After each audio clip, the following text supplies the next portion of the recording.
Councilmember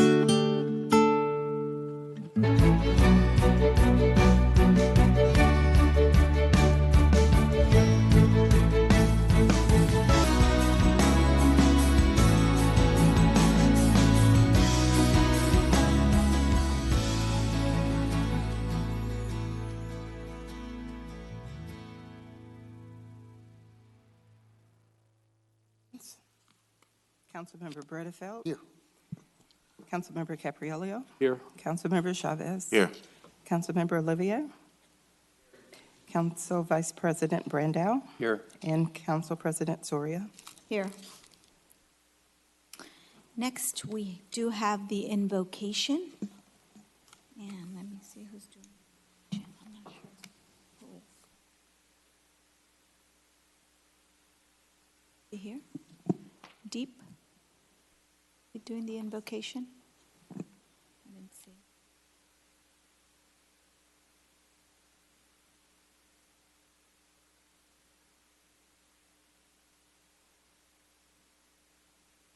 Do we have our special guest that will be doing the invocation this morning?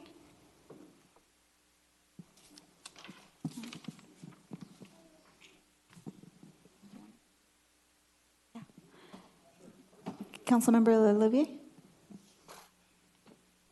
If we would all rise and stay rising for the flag salute immediately following.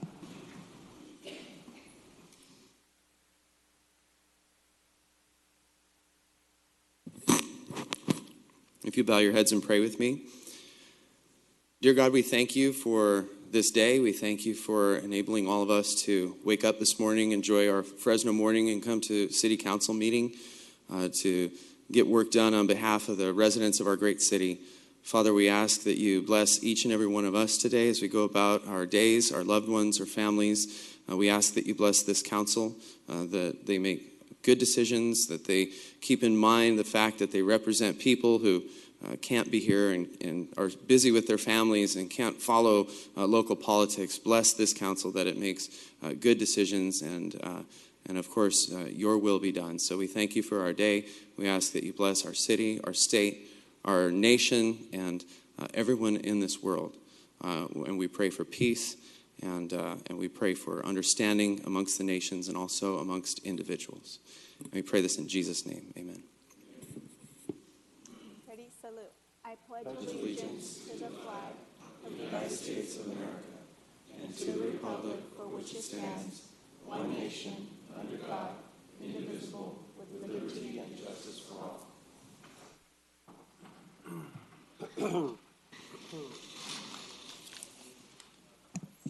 Thank you, Councilmember Olivier, for stepping in.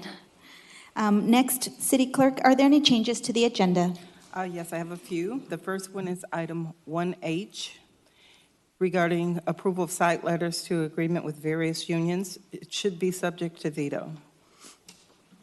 Item 1I pertaining to the Acclimated TransUnion Local 1027 ATU has been continued to November 8th. And then on item 1L, there is a correction. Lydia Brykowski should be reappointed by the mayor's office, not by Council President Soria. And finally, there is a special meeting for today to discuss item ID 18-1289 regarding approving a contract and expenditures for printing and mailing a ballot correction notice relating to Measure P. Those are the changes I have. Thank you. Do any council members have any changes to the agenda? Is there a motion? Motion to approve. Motion by Councilmember Caprielio, second by Councilmember Chavez. Any opposition? Motion carries unanimously with 3 absent, Councilmember Baines, Olivier, and Brandow. Next, we'll go on to the consent calendar. Would any council member like to pull an item for discussion? Councilmember Bredefeld. Yes, item 1M. Perfect. So we'll go ahead and pull item 1M, and it would be heard after this the ceremonial presentations and council member reports and comments.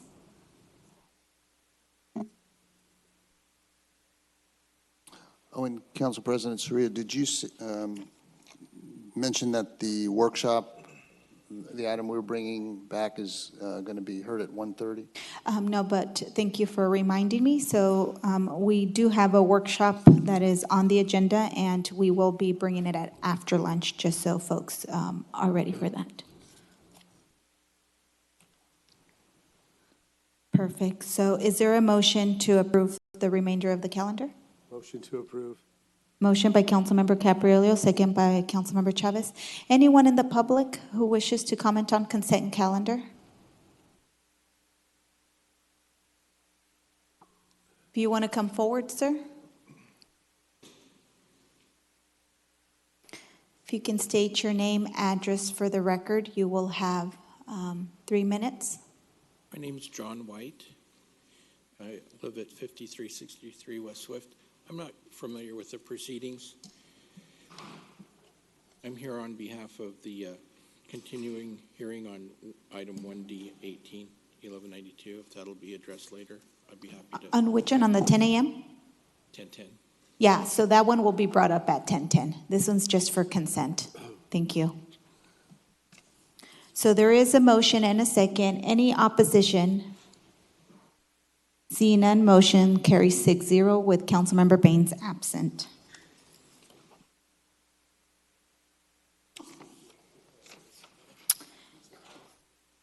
So now we have the ceremonials.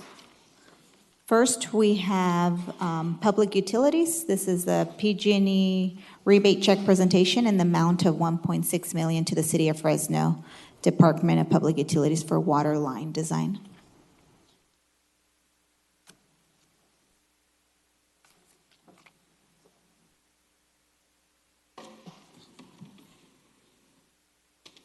Perfect. Good morning. Good morning. My name is Isaiah Frank. I'm the Senior Account Manager for PG&E Office.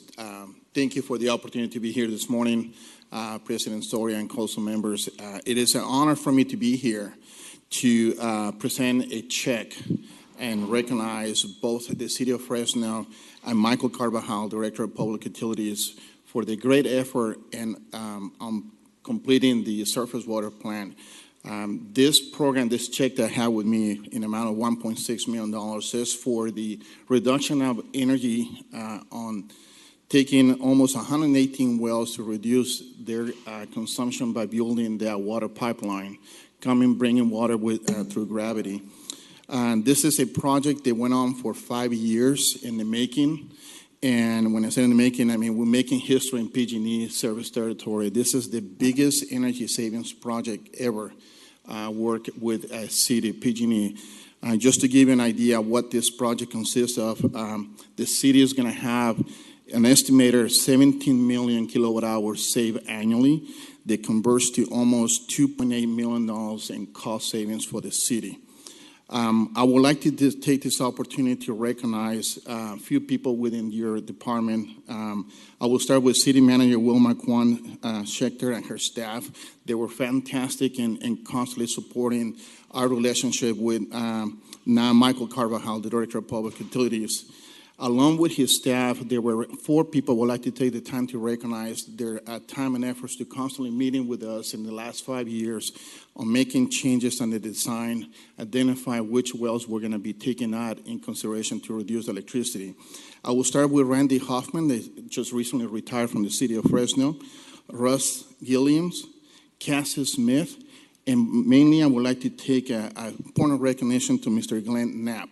Mr. Knapp constantly met with us 4 or 5 times weekly for hours to make sure that we're doing everything correctly, to make sure that we can then identify these savings. Also, I would like to take this opportunity to recognize my PG&E team, Erica Cabrera, and also especially Ann Clues, 2 key players on constantly building a relationship with city council members and Wilma staff. Without their support, we had not been here and complete this project on time. So with that in mind, I do have a big check for the City of Fresno, highlighting $1.6 million. The real check will come in about a couple of weeks, but we wanted to take this opportunity to recognize the City of Fresno. So Thank Who you wants very to take much. this check? Right behind you, I think. We'll go ahead and. Michael, here's the check for $1.6 million. And actually, there's another one coming out smaller, and this one is for another $15,000. This is for the high-efficiency lighting components at the plant and also the air conditioning equipment as well. So congratulations, Cedar. Thank you very much, sir. Appreciate that. My Come pleasure. back soon. Absolutely. Welcome back again. Absolutely.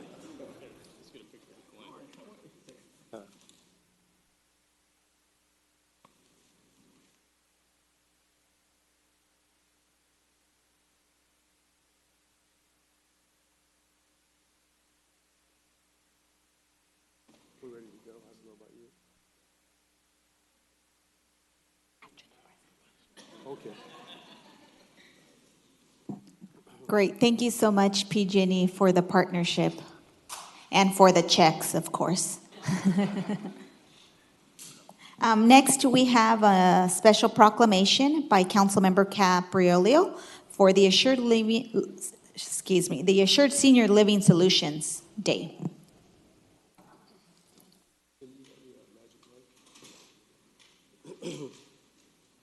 Cindy.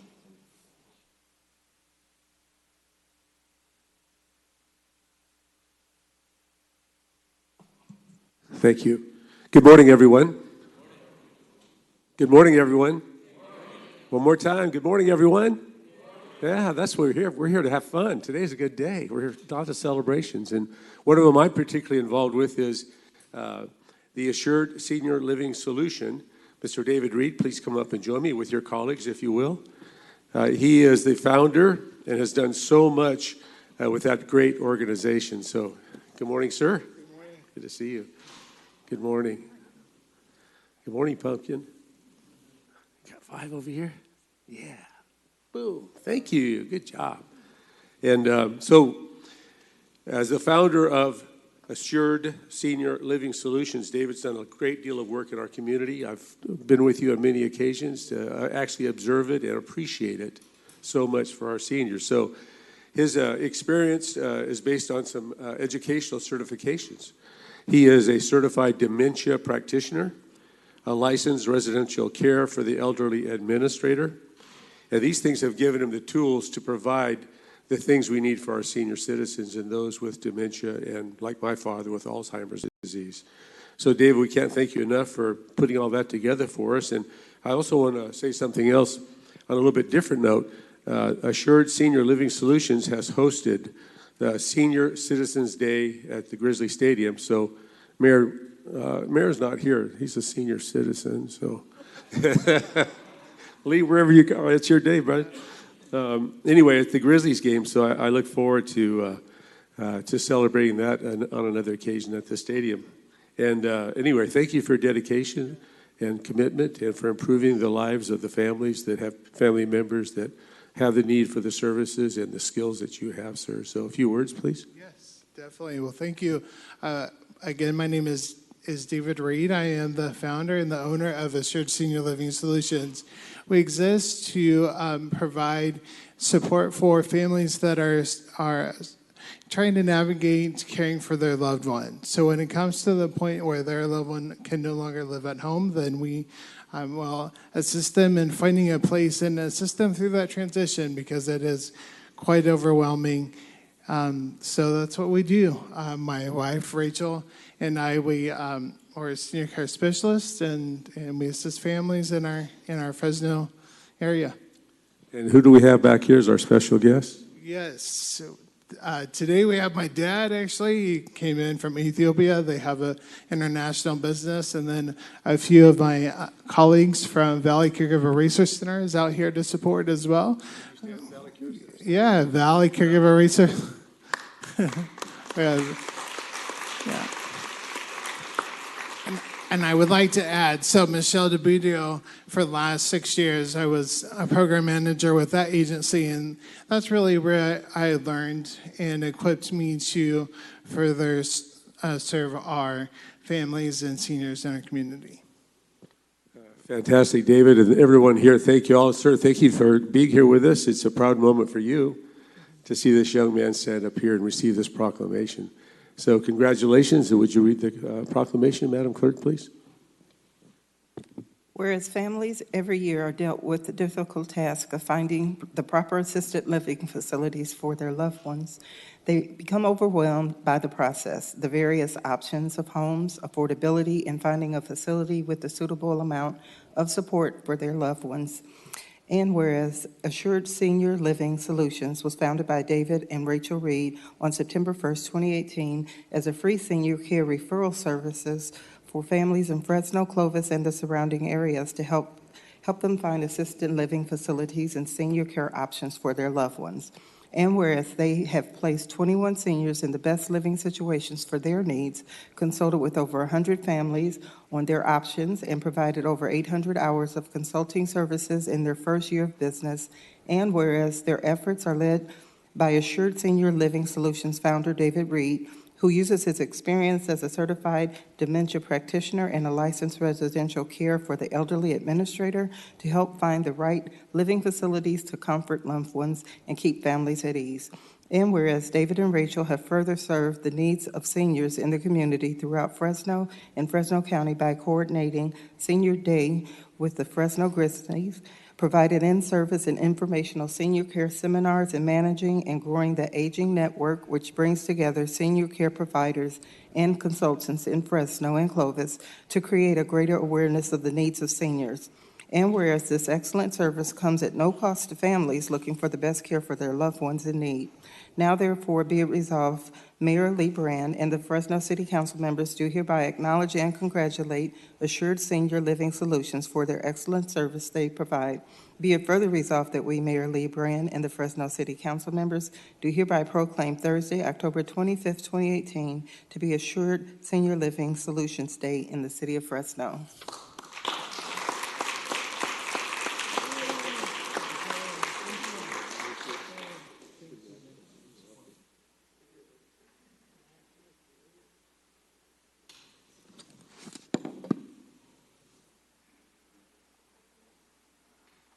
Great. Next, we have a special proclamation by Councilmember Chavez proclaiming Iron Workers Local 155 Day today.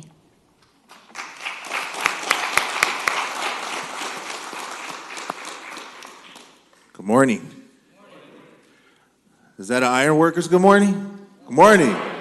All right, you guys sound like electricians. I'm just kidding. I'm just kidding. I'm just kidding. Don't tell them. Well, today's a very special day. Little background on the organization. We can have Pablo and Don come up while we talk. Yeah, I'm going to put you on the spot.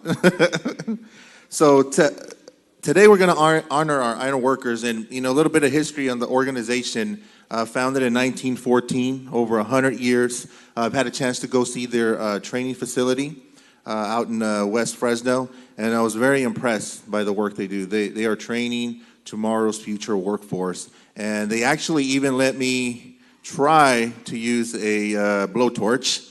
I don't think I was wearing my flammable hair gel that day, which was good. But I've seen a lot of the work they've done in our community. But today we're honoring for something that they've done that was very special in our community, particularly District 5. As many of you know, we established the Fancher Creek Parkway area there from Clovis all the way to Temperance. And when I called and asked for them to come out and help, they didn't hesitate.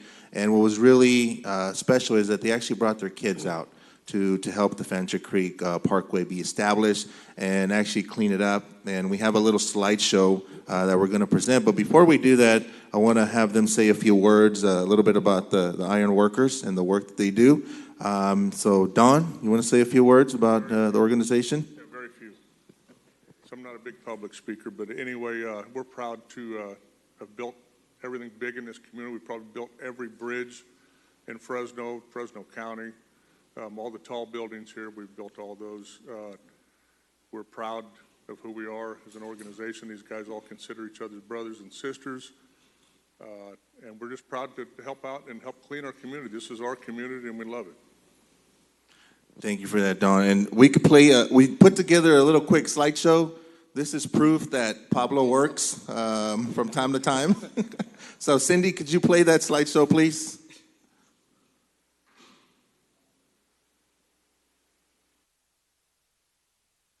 Creek Park. and Tulare area that we actually had 2 cleanups, and they showed up to both of them. First one was about 35 people or so, and the second one was about 135 people that showed up. And as you will see, there was a lot of cleanup necessary.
Worker day in the city of Fresno, as far as I'm concerned. So thank you guys very much. Appreciate it.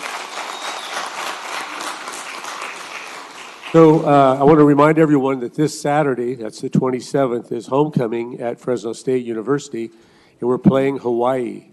It's going to be a great game. It's a rivalry that's gone on for several years now. So the Hawaiians come with a mission, and that's to beat the Bulldogs. So with your support and coming out to the game, you'll have a good time. You'll see the Bulldogs go to victory again. We're 6-1, so we can't do it without your help. So please come and enjoy the game with us. Next, I wanted to thank John DeLucia. He's with our printing department. He did another rescue like he always does for us and our staff up here at the dais. So I want to thank him for assisting us with certificates. Some of the schools in my district have asked for a Red Ribbon Week certificates. So we were able to print those up, and I mean, we have almost 1,000 of those to give out to the kids. So, and they really enjoy it. You know, it's something that acknowledges a real meaningful purpose with Red Ribbon Week. Boy, I have a hard time with that. Say that for me, Steve. Red Ribbon Week. And also, I can't express how happy we are with the bike unit in District 4. There's 2 officers that ride bikes up and down Shaw Avenue, El Dorado Park, Fresno State, and their impact has been so meaningful to the businesses, the individuals, the students, the university. So the bike unit they're fantastic. Also, the Homeless Task Force, they've been showing up and helping us with our homeless problem in District 4 and Shaw Avenue in particular. And finally, I'd like to thank the Northeast Police District, and especially Detective Kim.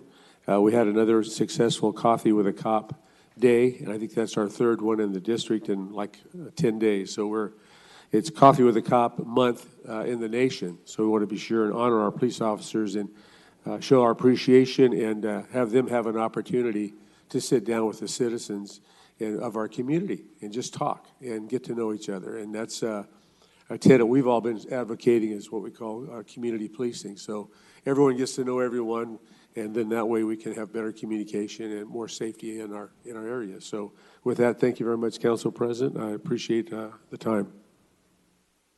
Great, thank you. Councilmember Bredefeld. Yes.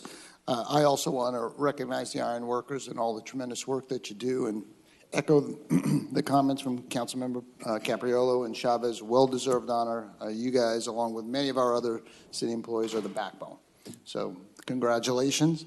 Also want to recognize we had a district meeting last night. Had lots of City of Fresno staff. I wanted to recognize them. Captain Dennis Bridges of the Police Department, Detective Danny Kim, Scott Mosier, Director of Public Works, Mike Carbajal, Director of Public Utilities, Nora Lycum, Public Utilities Water Division, and also Steve Mulligan from the Mosquito Abatement District came and spoke to folks. You know, these are city employees who, rather than watching the second game of the World Series last night, are meeting with our constituents. And so, you know, they really sacrifice a lot. And so I'm very grateful, as are my constituents. One of the issues that came up very strongly was the ongoing water issues, water fines that people are experiencing. I had asked, I think a couple months ago on that report on the pilot project, where is that at, City Manager? Do you want to go ahead? You want me? Got it? Yeah, right now we are finishing up that report. I believe that we've been having meetings with the University of Chicago and trying to assimilate that data. There's a huge amount of data to assimilate, and we hope to have a report to you by the end of the calendar year. Okay, I look forward to that report. I think we have a real problem. You know, I heard a lot of anger from my constituents yesterday in terms of they're calling with questions and not getting responses back. I understand we're understaffed, but I think we have a real problem here, and I think council, we're going to need to address this with this fine situation and the conservation issues that are going on. I'm concerned that this has been a bit of government overreach on this issue, and I mean, I think we're all in favor of conservation. We all want to make sure that we conserve, but I'm concerned about this, and so I obviously want to see the report, but I think we may need to agendize an item because I am concerned that we've kind of crossed the line with a lot of constituents. Councilmember, I'm going to jump in. Yeah, go ahead. When you brought this item up last time, we did issue a trade memo, and Jane's right, we're compiling data right now, but we did commit to getting a workshop on the calendar for December. Okay. So at that point, regardless of how much data we've been able to analyze, et cetera, we will bring something forward, and just so that we can have the conversation with you all, and then follow up at the beginning of the year if we have to, once all of that data is compiled and analyzed. Okay, I appreciate that because I do fear that in an effort to, you know, help our citizens with conservation, we might have overreached. And so I'm concerned. I look forward to your staff report, and we'll go from there. Okay, thanks. Councilmember Brendo. All right. Councilman Bredefeld, I'm really glad you brought that up this morning. I was going to let you know that I've requested the city attorney to create a resolution of a moratorium on fines until we have the survey come back with a recommendation in January. I had a meeting with Water Department. That's when they believe they'll be bringing it back. And there's a lot of confusion out in the community, which you saw at your district meeting. If you would like to co-sponsor that with me, at our next council meeting, I'm going to suggest we have a moratorium on fines until we implement our final decision on water conservation. I have a clarifying question. So whenever you say moratorium on fines, are you hoping to stop the fines that council approved last year? What I'm hoping to do is stop the enmity that we're creating between the citizens of the city of Fresno and this building. And so right now there's a lot of confusion about water. We just went through a survey that confused our residents. Now, I'm not saying our staff did an excellent job overcoming that confusion with individual phone calls. But my staff has also found out that we are backed up right now on answering phone calls. So until we can get all of that fixed, and now we have, so here's what's going to happen. We're going to create the correct policy sometime in January, okay? But between now and then, in my opinion, we don't need to further put strife between ourselves and our residents. So I'm going to ask for a moratorium on fines. And if it's not supported by council, that's okay. But Can we meet with you on creation of that resolution yeah. before you bring it forward? Yes. Okay. And when we can work out the details on that. But I I would really appreciate- believe, I mean, I didn't even know that Councilman Bredefeld had this much of a problem at his district meeting last night. I know I've got a district meeting coming up in a couple weeks, but we're getting a lot of phone calls on this issue. Now, I don't know if all council districts are getting calls on this, but I know Northwest Fresno is. So Well, I I've got can to tell- act. I'm I've sorry. got to act on behalf of those concerns. Yeah, I would appreciate if we Yeah. could meet and work through it together. Okay. Yes, we are getting the same calls you're getting, and I saw that yesterday when we had the district meeting, which is why we have the district meeting, so we can be in contact with our constituents. I concur, absolutely. I would love to sponsor it with you. I think we should, until we fully understand the implications of our policy, stop fining people. That's what from my perspective, council member, that's what I'm talking about. It should immediately cease. Perfect. Thank you for the invite. You got it. If I could The real- other thing I would like to add, Council President, I'm going to bring this up more in a celebration in the upcoming weeks, but last Saturday, we had another successful Make a Difference Day at Chickchansey Park, where we had several soccer leagues from throughout the community be able to bring young kids, 3 to 6, play soccer at Chickchansey Park and have hot dogs and lunch and treats with their family, and it was a great event. They all got a medal, a T-shirt, a team photo. It's a wonderful event we've done for 6 years, and Councilman Blanchon even before us. So I'm going to bring that up again in the future. We're going to have a special recognition for all of our volunteers and sponsors. Thank you. Perfect, thank you. I just have a couple also comments. One, we have our community meeting in the morning, which is a coffee and conversation, this Tuesday, October 30th, at Review in the Tower District. We do have Sergeant Diana Trueba from the Police Department joining us, as well as city staff to talk about the Fresco app and the Parking Department to answer any questions that the residents may have about the neighborhood parking in that area. So we ask folks to come and join us. Next, just want to give a big thanks to the Fresno PD.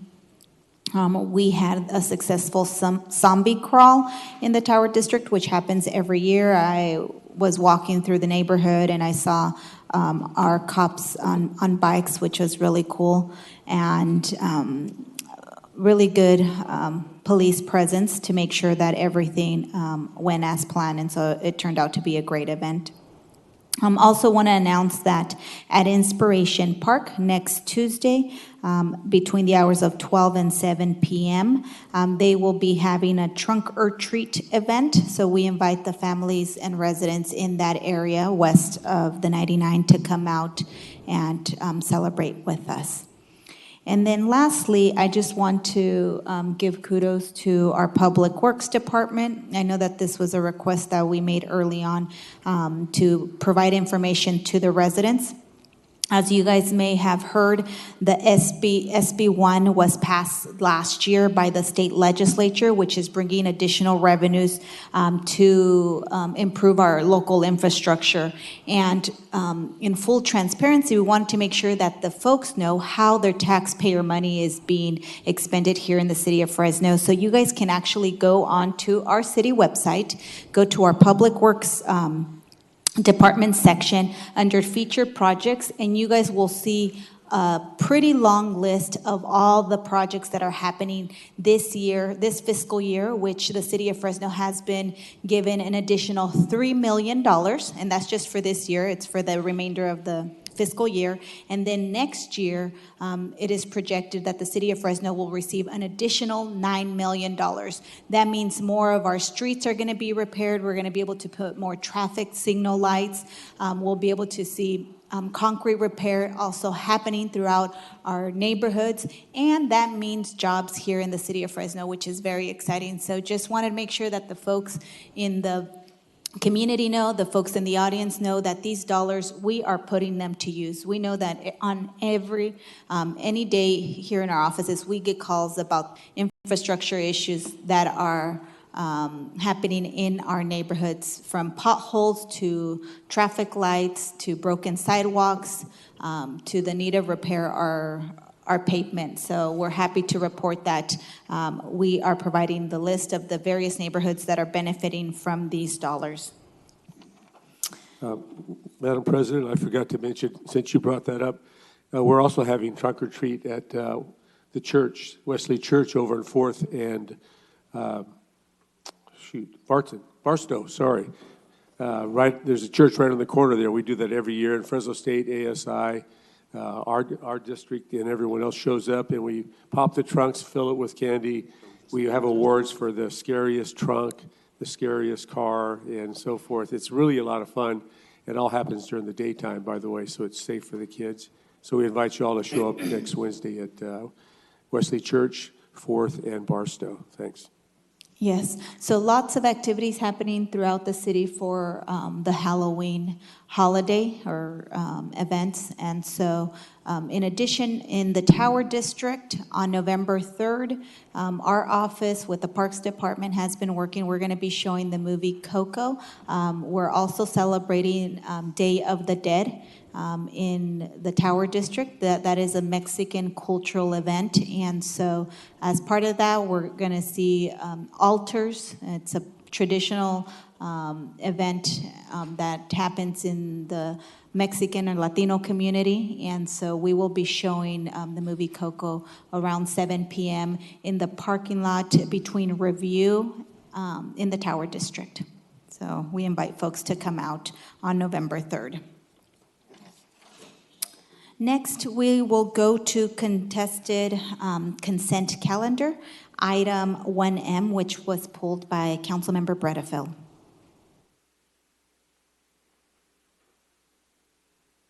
Yep. Nobody from the SMG? He wasn't able to be here today. Oh, I'm not sure that, I don't know, Jane, if you can answer these questions, but I'm curious about, they manage the Save Mart, and we've given this exclusive agreement for Pepsi at $20,000. I was just wondering the exclusive agreements they have at Save Mart and others, and it seems like at $20,000 is quite low to me, so. There he is. Oh, okay. I apologize. No problem.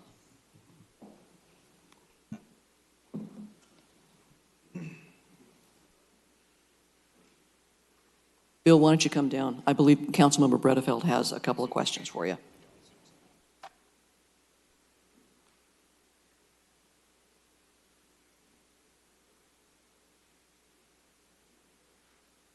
Yes, sir. Hi, sir. Yeah, I was just wondering about the exclusivity on the Pepsi. SMG also does the similar thing at the Save Mart Center, correct? Yes, sir. Okay, and so what's their exclusive, non-exclusive agreement with their drinking partners there? I don't understand. Well, this is about Pepsi, right? Yes, sir. For $20,000. Do you have a similar contract at Save Mart? Oh, that I don't know. You don't know? No. Why do you not know? The Save Mart is a whole different management structure. General manager, all the department heads, those kind of things. So I don't know if they have this kind of agreement. But this kind of agreement is very much a standard in the industry. Okay, but I'm wondering, $20,000 doesn't seem like a lot of money. I'm wondering what others get. There's no comparative analysis of this.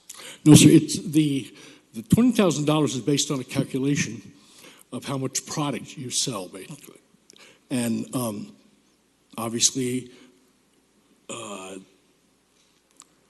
that's how the calculation goes. It was negotiated. It was put to bid. Coke and Pepsi both bid.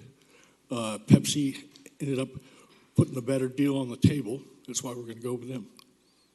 Mm-hmm.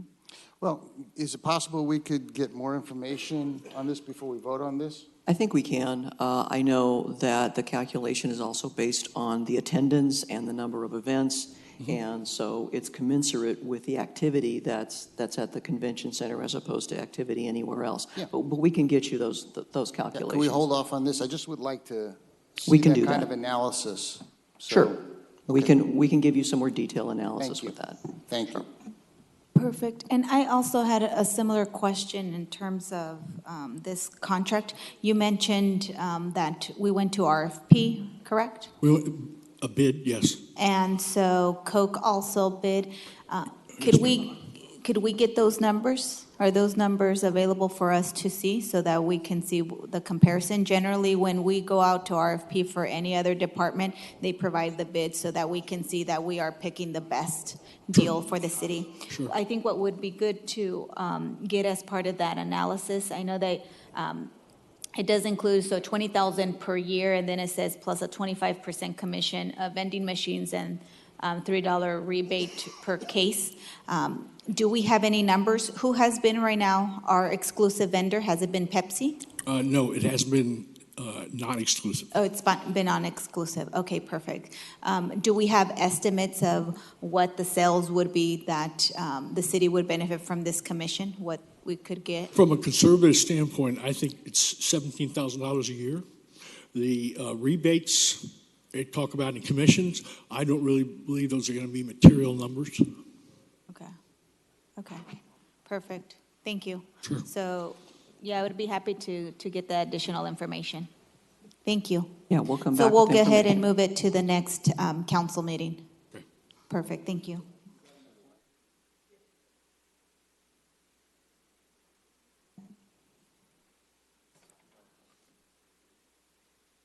Perfect. So I'm going to go ahead and go out of order very quickly. I know that one of my colleagues asked me if we could get item 3H heard this morning. I don't know, is PG&E still here? Yes? Okay, perfect. So we'll go ahead and do item 3H. Which is approve the Creed LED streetlight fixtures for the installation of light emitting diode streetlights throughout the city of Fresno Public Works.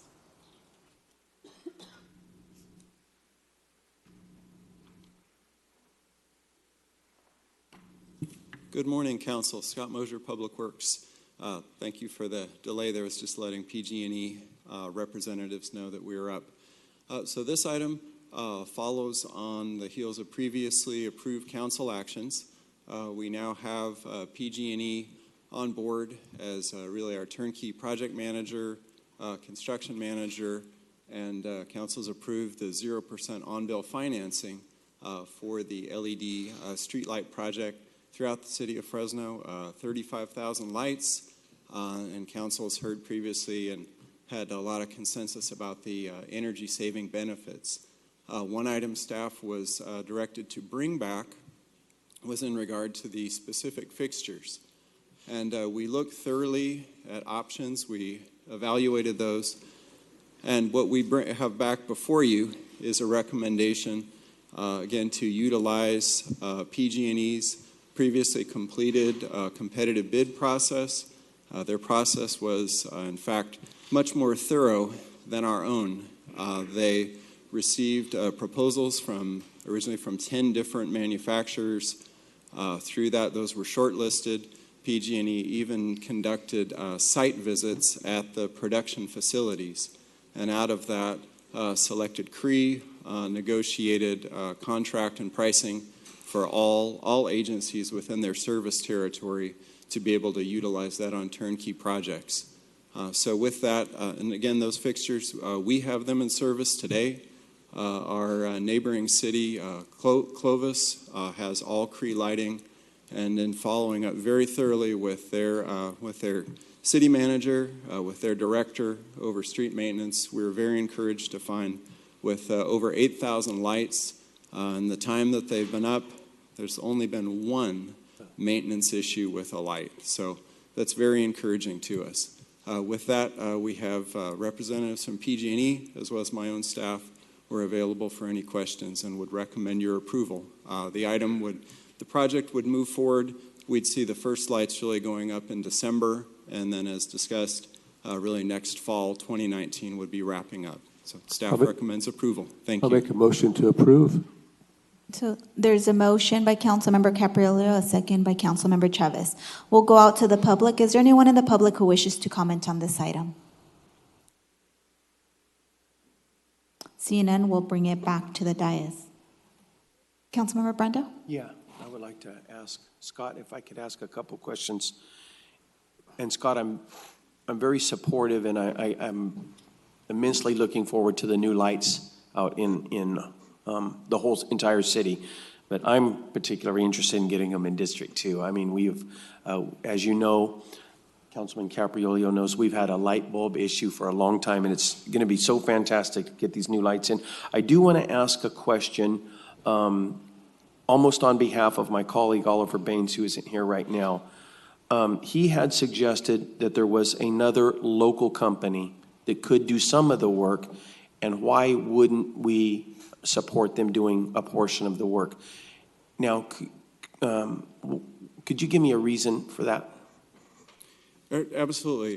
There are a few factors in that. One is, the company, they have a local representative. Lights are currently manufactured by them in China, and in fact under multiple brands, not just one brand. We've done research into that. But that aside, why not? They have submitted, that particular company, they've submitted twice their product. Staff's thoroughly reviewed, and again, we hope, I mean, with any company we work with, we hope that we can get them across the finish line and be able to use, whether it's a private developer in a subdivision that could choose to utilize those lights, or the city on a project. However, with two submittals, they still have not met the specifications. And again, I have a sample. This is City of Fresno standard specifications.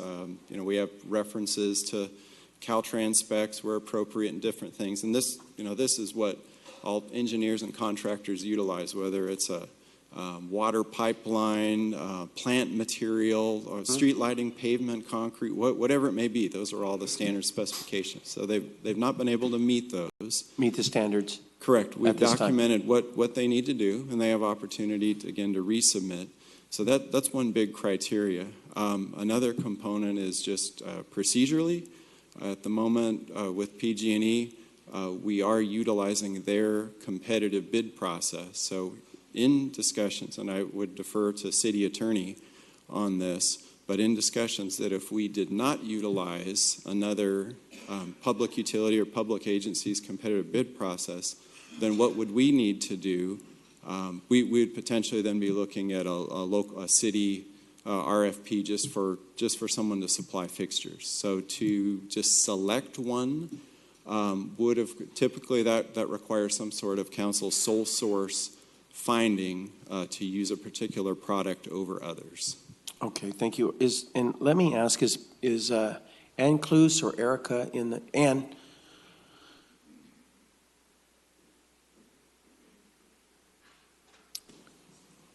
Good morning. Good morning. And are there, so do you concur with Scott on these other light bulbs are not ready to go, or is a product that you couldn't use, or is there a way? I mean, Yes, it's a late date, but. Right. Yeah, we're in full support. We've worked very closely with staff as they've come forward with the recommendation, and we are in full support and agreement with what they've said. So yes, we're completely aligned, and it's a true statement that Scott is making. Okay, thank you, Ann. I was going to, I'll tell you what, I think this item has run out of time, and I want to say publicly that I appreciate Councilman Baines' efforts to try to steer a little bit of the work here locally. That's one of his calling cards. He does that as often as he can. It's very honorable. But I think we've run out of time. We need to execute this contract so that those lights could be installed throughout the city of Fresno. So in spite of his efforts, which I honor, I'm going to be very supportive of that today. Councilmember Capriolio. Thank you. PG&E, I got to say, you're the company that keeps on giving. I mean, we had a check this morning. We're going to have lights throughout our city by September. Are you kidding me? It took Steve and I 3 years to do like 400 lights. And you guys are going to do 35,000 by September. And we appreciate you so much. In my district in particular, anytime we've asked you for help, you've always come through for us. And this is another example of helping the city of Fresno. And I look forward to it. I think when jets fly over, probably satellites, they could probably identify Fresno because we'll have the brightest lights in the planet. So thank you all very much for your continued support. Can't say thank you enough. Appreciate it so much. Thank you. Thank you. Just a quick question for Public Works. So, Scott, you said December we'll start rolling out the light bulbs or installing? We actually have the PG&E team here with our working group for the rest of the day, and so we're talking about that specific action. And really, I think it just depends on a few items. We've even talked about, again, pending contractor, the pre-qualified contractor's bids and availability. That may occur actually in November. But we are really looking probably about December 1st. Okay, perfect. And how have you guys identified where these replacements are going to start? Like what neighborhoods? Well, operationally, this is something I know I had a chance to touch on before in one of the previous discussions with the council. And that is regarding the no power locations, something that our electricians, we need to repurpose them for, is dealing with locations that have underground wire faults. A lot of those are in North Fresno. And we are not recommending, we're recommending to get our own crews started in North Fresno with a lot of the underground wire faults. And what we need to do then is really, it's mostly the southern part of our city should go first and is the easiest for PG&E's contractors to start, namely because we have overhead, we have streetlights on wooden power poles or just wooden poles. They're overhead wired. We have none of those issues that would prevent them from beginning. So we're still working on that, practically speaking, but generally we'd see central part of the city and giving our crews more time to fix the underground issues in the north.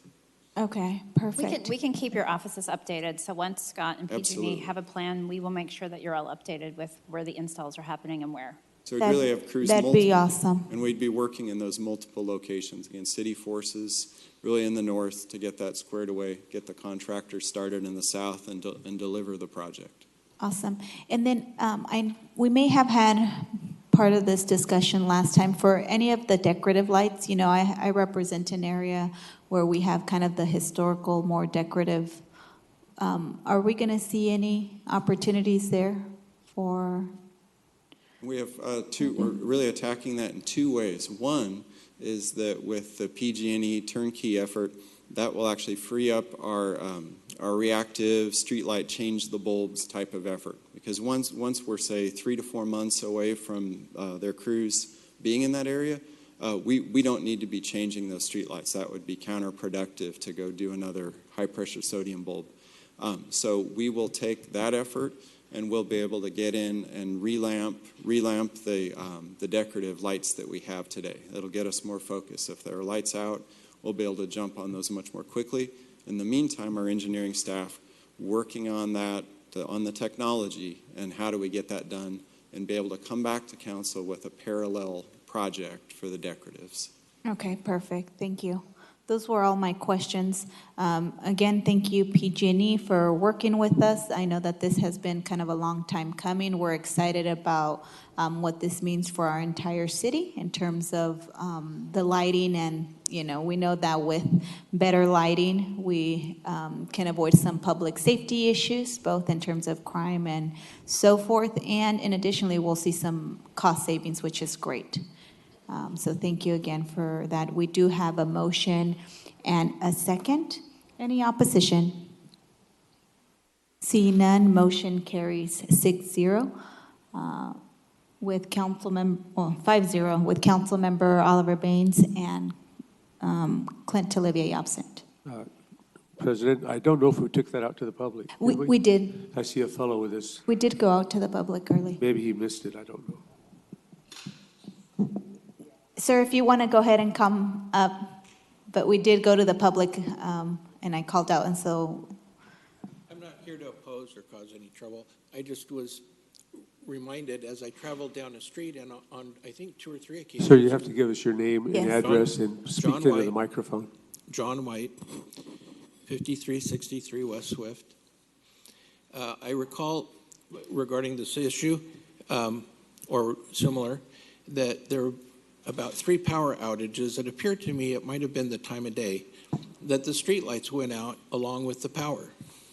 And so maybe on a future measure, something, technology does all kinds of things, that along with the security, that in the future, you might be aware or consider whether you can have variable lighting. So it's subdued, and when a motion detector on a corner, the block lights up, and it might save you some power. And it also might let people know that the neighborhood is aware of their presence, and that might aid in their security as well. And if a camera with the police, or it doesn't have to be Big Brother, but, because you can adjust these things, and maybe on a corner or something, help guide emergency cars. A battery, they have stoplights that have solar-powered stop around the stop sign that flashes red. So it wouldn't have to be every light, but it could be every other light or every 10th light or something, or on a corner you might have a battery so that when the power does go out, you have like an emergency service type thing. So those are things to consider, maybe on a future project, see if that's available. Awesome. Thank you, Mr. White, for your suggestions and your comments. So we have disposed of this item. It was 5-0. At the time, Councilmember Livia and Councilmember Baines were absent. So we'll go ahead and go to our timed item.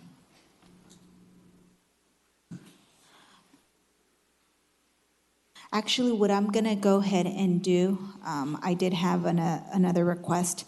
We're going to go ahead and go out of order, and we're going to pull up item 4B. But before we go to item 4B, we do have closed session to do for this item. So can we go to closed session? City Attorney, do you want to make the announcement? Just for this item? Yes. Okay. In closed session, then, we would have 2 related items, evaluation of city clerk and anticipated litigation versus Fresno County clerk. And we'll come back immediately after this closed session.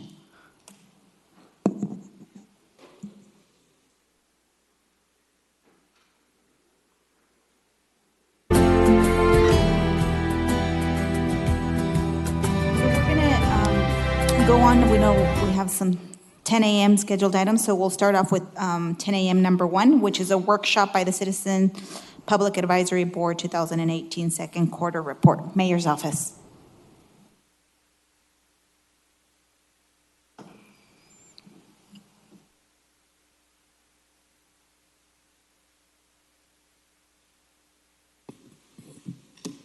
Good morning, Council President Soria, Council members, City Manager Quan Schechter. My name is John Gliad. I'm with the Office of Independent Review. I'm an independent reviewer. And first, we want to thank you for giving us the opportunity for the Citizens Public Safety Advisory Board to fill you in on their progress. My role there is administrative oversight, and I have to stress that it's administrative, so their views and opinions are those of their own. So we appeared before you earlier in the year. Our chairperson, Debbie Hunsaker, filled you in on the training, and since then, she's going to fill you in on what they've done since then. And they're working on recommendations that will hopefully be of benefit to the community and to the Fresno Police Department. And after she's completed, we're available for any questions if you have any. Debbie? Thank you, John. Thank you, Council President Esmerella. and to the council members present here today. This is our second quarterly report of the Citizens Public Safety Advisory Board, and you were given a copy of our report, I think a couple of weeks ago. That is now pretty much obsolete because Governor Jerry Brown, one of our issues that we were going to talk about was body cam and the policy related to the release of body cam video. And the mayor on September 30th signed legislation AB 748 that dictates how that's going to go. So all the hard work that our committee had done became a moot issue at that time. The other issue that we had, which was our secondary issue, was talking about the survey results that were done a few months ago with the police department. And after further review and conversations with our advisors and amongst the council members, we decided, since there will be a change of guard next year, and there also was additional questions sent out, that we are going to table that at this time and see where that goes and how that turns out. So what I'm going to share with you today is just a little bit about what we are working on, which is our next project. And I think I mentioned last time that what we're trying to do is identify a primary issue or area that we want to pursue, and then have a secondary. So if something happens like that legislation that was signed, we have a backup item that we'll follow up on. So we decided something very important, because one of the purposes of our advisory board is to help with transparency and build relationships with the community and our public safety individuals. So we are in the process of putting together, doing our research on community-based policing. And over the last couple of weeks, we've met with every district commander and are learning, how they currently handle their community-based policing events and other things. And one thing that we did learn is community-based policing isn't like a canned program where everybody does the same thing in all districts. As you know, our community is very diverse. And what we learned as we met with these different people, the different commanders, is they do things that are conducive to what's going on in their community. So we look forward to putting that together. We're going to look at what other departments do. We're going to look at what costs that may be involved. There's some things that we saw in the districts that are the same or similar, and there are other things that are very different. And another thing I learned is partnering with community organizations, faith-based organizations, et cetera, is very, very critical. So we look forward to moving forward on that. I want to thank the FPD district commanders. I want to thank my advisory board members. The majority of us made it to each district meeting, and they ran anywhere from an hour to an hour and a half. So we appreciated the fact that they took time away from their day to attend. I want to thank John Gliotta. He's a great leader, and he helps keep us on track and out of jail. Excuse the pun. And then his right hand, who is Myra Aguilar, who is just a godsend. So that's my report. I look forward to the next report, because I think it's going to be interesting, and hopefully will provide some good feedback and findings for you. With that, any questions? I'm punched up. Mayor, go ahead.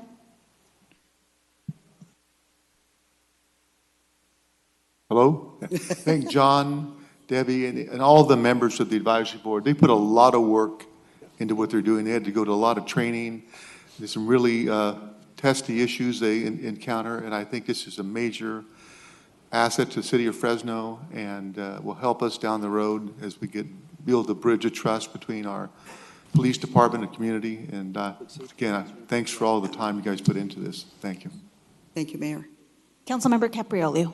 Thank you. I want to add my thanks to you and your team for stepping forward. I mean, all of you are super busy, and many are self-employed, have their own businesses like yourself and myself, and it takes a lot of energy, and we really, really appreciate that. So please keep up the good work. And you had mentioned, the mayor had mentioned trust just then, and you had mentioned community-based policing.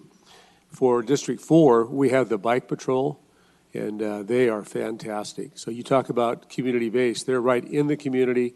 People will, for some reason, kind of shy away from a police car, but when they see an officer on a bike, they're really willing to come up and say, hello, what's this all about? How does it work? It's been fantastic. So I would strongly urge you and my colleagues to seek the District 1 and myself have the Bike Patrol, and we both agree it's fantastic. So that might be something you think about and consider with your community. I appreciate it. And I will say you were called out as being very supportive and involved. So thank you for your part too. Well, thank you. That's what I've been elected to do. And we're open. You know, we're looking to help just make it a better community. And I think we all feel strongly that being a part of the community and having that I look at that as a proactive approach. And I think that's important to all of us because we could see how it could go if the communication isn't there and the involvement. So thank you. You're welcome. The businesses have come forward en masse to thank us for that in the Northeast Policing District. Individual students at Fresno State University where they patrol as well. It's just been an overwhelmingly positive response. And so I thank the police department. I would again encourage you to consider that. Thank you. Councilmember Brando. Thank you, Debbie, and thanks to everybody who serve on the advisory board. Did you guys have a discussion and a position? Did the members of the board have a discussion and a position over Measure A and the city's regulations of marijuana? No, actually, we did not. We did talk about the public safety tax issue, but we didn't get involved in the marijuana discussion because I think by the time we realized that was moving forward, we had already been immersed in this, so we had not talked about that yet. Okay, thank you. Sorry. Anyone else?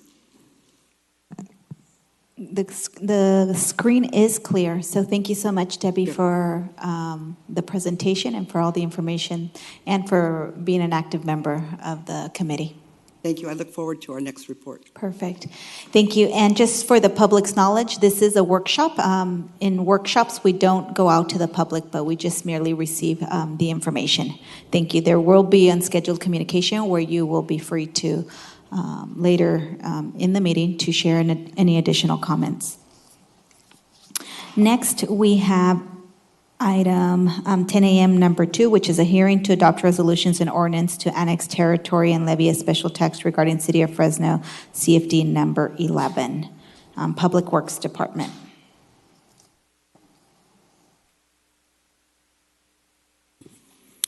Good morning. I'm Andrew Benelli with the Public Works Department. As you stated, this is Community Facilities District 11. This is at the request of Century Communities for a subdivision project on West Herndon at North Riverside. It is in Council District 2. This consists of 49 lots. The annual assessment will be $638.68. We have received the ballots, all in support of forming the district. That concludes our report. Thank you. Great. Thank you, Andrew. We'll go out to the public. Is there anyone in the public who wishes to comment on this item? Seeing none, we'll bring it back to the dais. Councilmember Brando? Yes, Council President, I'd like to support staff's recommendation and make that motion. Second. Perfect. So there is a motion by Councilmember Brando, second by Councilmember Capriolio. Any opposition? Seeing none, motion carries unanimously. Next, we have item 1005. This is a TEFRA hearing.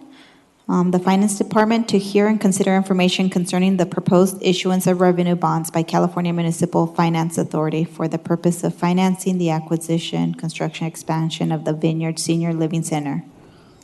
Good morning, council members. Mike Lima, City Finance Director, Controller. Before you today is a resolution approving the issuance of no more than $27.5 million of tax-exempt bonds by the California Municipal Finance Authority on behalf of the California Home for the Aged, Incorporated. The proceeds will be used to refinance bonds whose proceeds originally funded improvements at the Vineyard Senior Living Center, which is located at the California Armenian Home on East Kings Canyon. Under the Tax and Equity Fiscal Responsibility Act, or TEFRA, The governing body of the entity where the facilities that gain benefit from the bond issue are located must hold a hearing to receive public testimony and approve the issuance of the refunding bonds. This hearing was noticed in the Fresno Bee on October 10, 2018, and as of today, we have received no testimony either for or against the proposed action. Payment of these bonds would be the sole responsibility of the California Municipal Finance Authority from their revenue streams. The city will have no obligation or liability associated with this facility or these bonds. Staff recommends the council conduct the required TEFRA hearing and at its conclusion, adopt the resolution approving the issuance of the bonds by the California Municipal Finance Authority. I'm available to answer any questions. Thank you. Great. Councilmember Capriolio. Mike, I just want to make sure and restate that there's absolutely zero liability to the city of Fresno, although it's a bond, and sometimes people associate bonds with public entities like the city of Fresno. We are absolutely zero responsibility. This is more of a formality. That is correct, council member. We have anything zero else. liability with these bonds, and this is mainly a formality. Thank you very much. I'll make a motion to approve the item.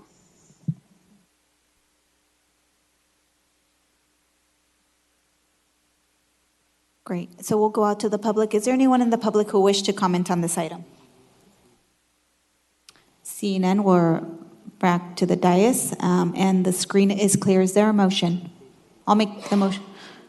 Okay, Councilmember Capriolo made the motion, and second by Councilmember Bredefeld.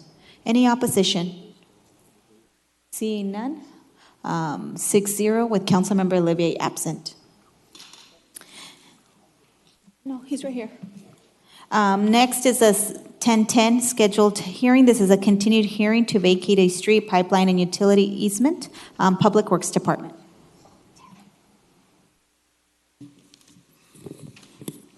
Good morning, Council President, council members, and staff. My name is Jason Cammett. I'm the Chief Surveyor, Public Works Department.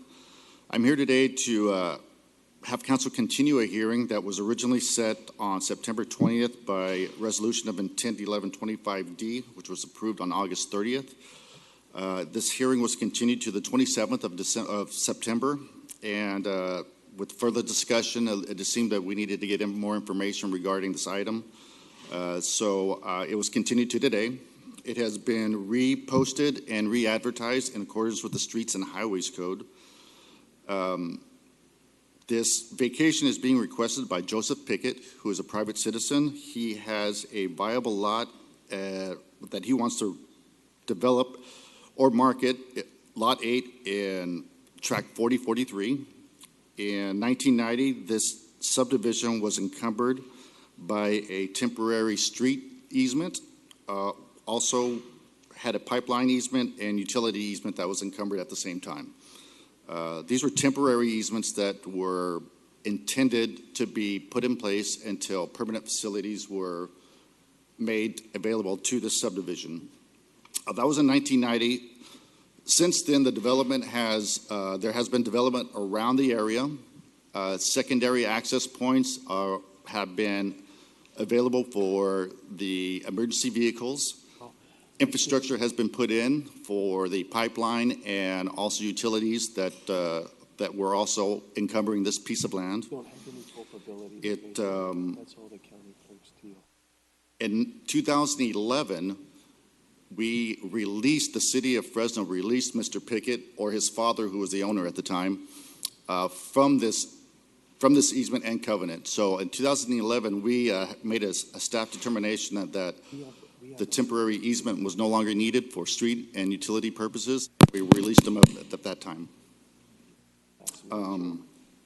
Mr. Pickett applied for the public utility vacation that he can develop this property or actually put a home on it.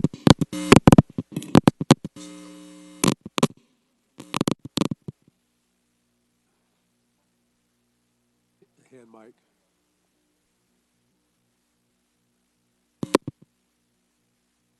I think you overcharged your phone this morning, so get some interference from a battery or something. Oh, possibly. Maybe it's too close to the microphone.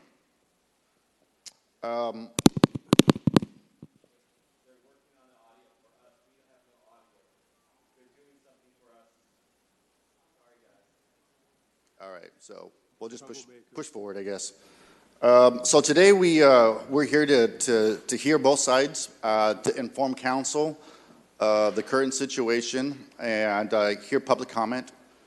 And I will be available for any questions you guys may have. I asked you guys to reopen this and continue this hearing for discussion. Thank you.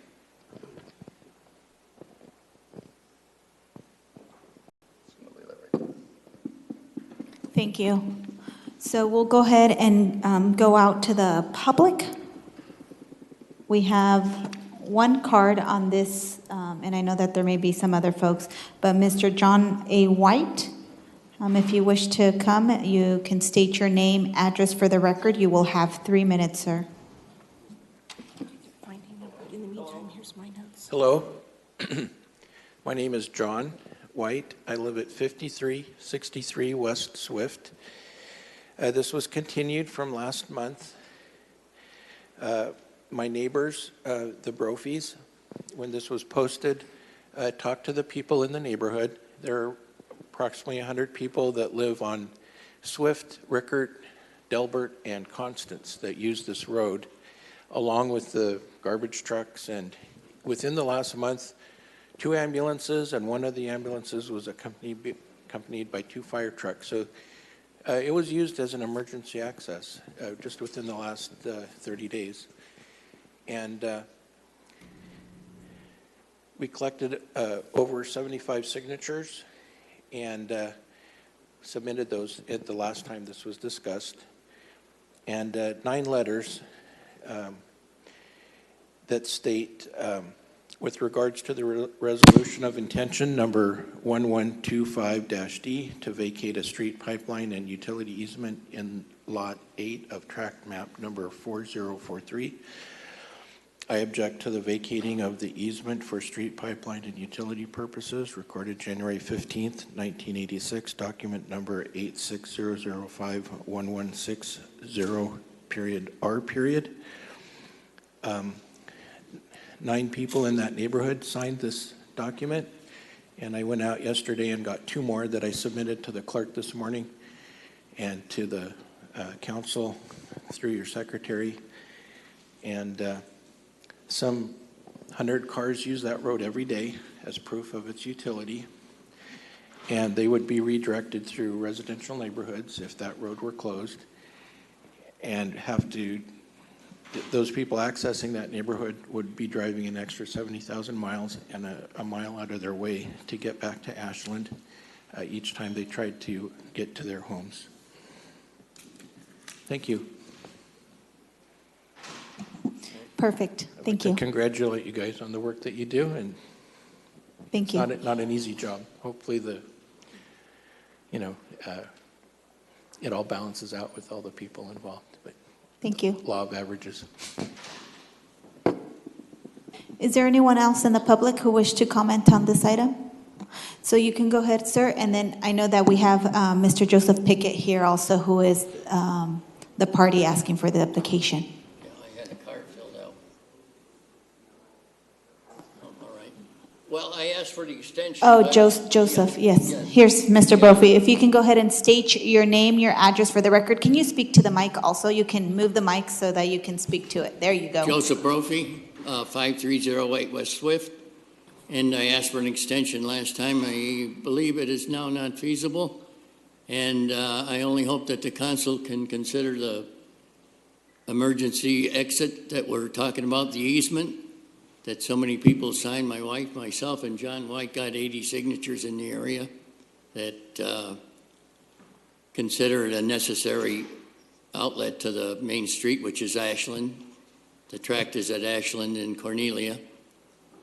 And we hope the council consider, if the property is sold, that whoever buys it would agree to the easement and continue the road to Ashland. Very important. I am retired. It's not so important to me, but most of the other people are still working. They use the road every day.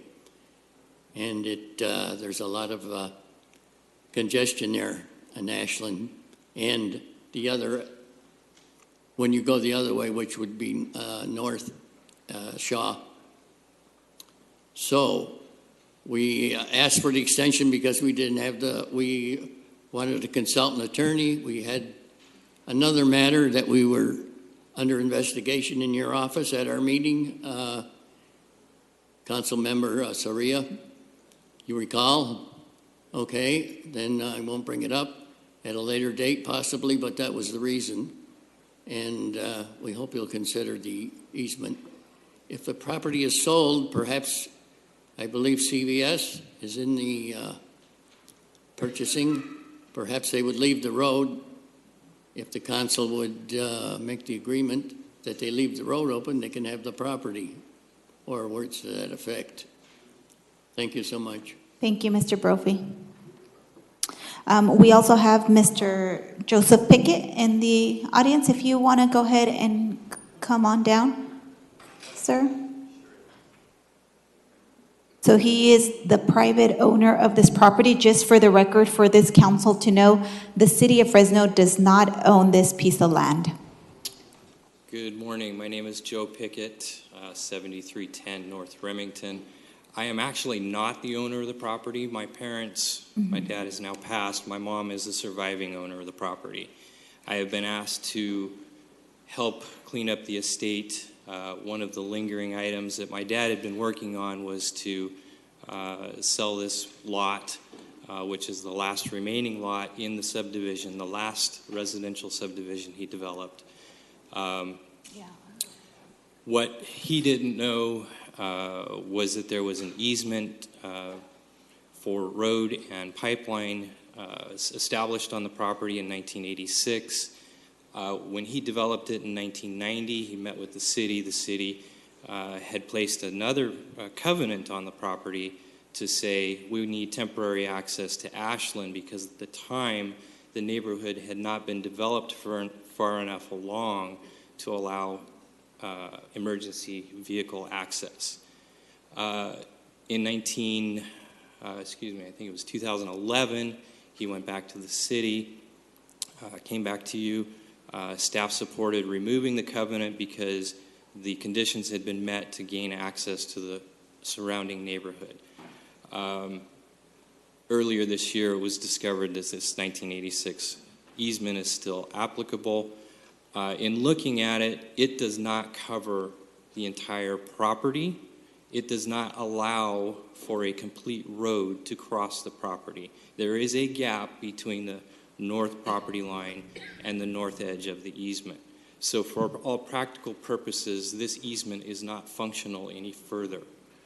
So what we're trying to do and what we're asking you to do is approve the removal of this easement from 1986. Thank you, sir. If any of the council members or myself have any questions, we'll go ahead and call you back up. Thank you. Thank you for being here.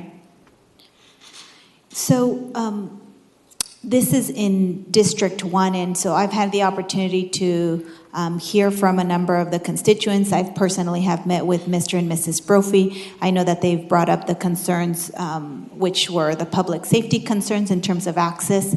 I will say that even the deputy fire chief, and I know that we have the chief here today, and I don't know if she can speak to it, but when we met with him, they made it very clear that in terms of the response times, that if we vacated this easement, there would be no issue in meeting those emergency response times. And that was very critical and important for me to understand. And so I don't know, Fire Chief, if you can reiterate that, but that's part of the discussion that took place a few weeks ago, about 3 or 4 weeks ago when we did meet with Mr. Brophy, because I know that that was a huge concern. So could you just, state for the record, because we've had these conversations, that there is enough access points to be able to reach this neighborhood so that they wouldn't be impacted in terms of response times? Sure. Carrie Donis, Fire Chief. Just in the briefing I've had with the Fire Marshal, who is the Deputy Fire Chief in Public Works, that is accurate, that your statement is accurate, that our access would still be viable through these, the new avenues that have been identified in this plan. Okay. So, yeah. Thank you so much. And I know that folks have brought up issues of essentially convenience, and that's what the access point has provided. For the record, this is not a public road. This is not owned by the city. Mr. Pickett has accurately stated the easement for the practical purpose does not make sense. And I just want to make sure that I get our city attorney for the record to just explain kind of the liability purposes if this council decides not to support moving forward and releasing the easement. Council, well, I wouldn't want to get into too much detail. Yes, there is some potential liability to the city for failing to release the easement. There is no liability for releasing the easement. Thank you.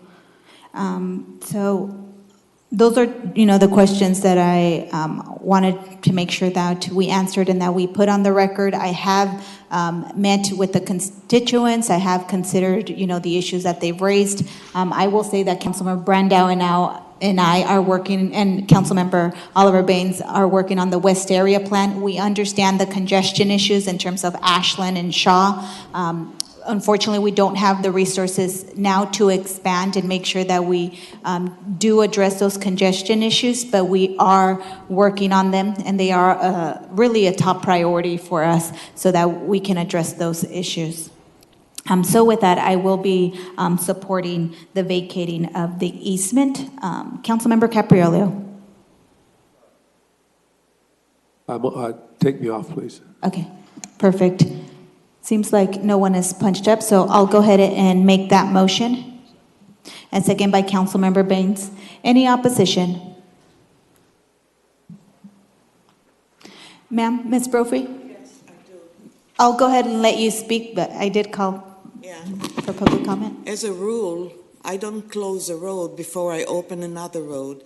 You say Shaw and Polk is very packed and it's only one-way street.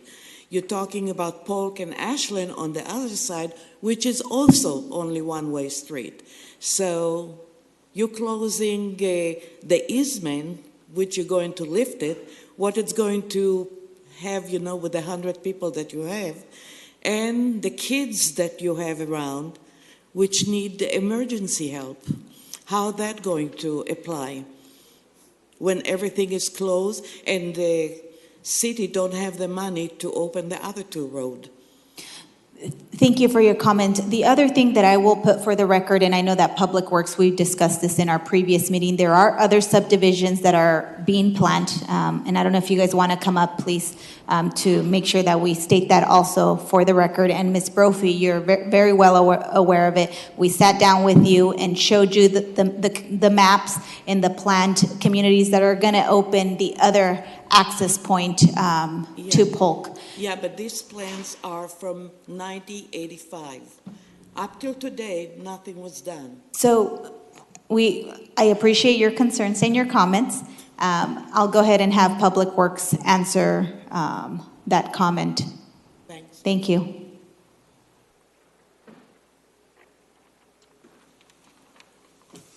Yeah, she is correct. That subdivision map was started quite some time ago. It does have some additional activity.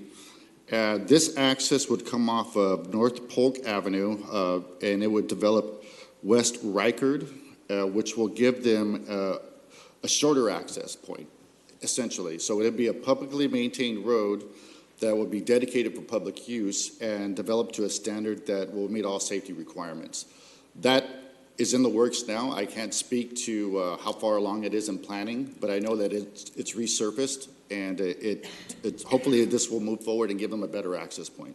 Yeah, and that's what we're looking at. We're very supportive of the new development that is happening in the west area, and hoping that we can push them along so that this happens sooner rather than later. Yes, to encourage that would probably be helpful. Thank you. So there is a motion and a second. Any opposition?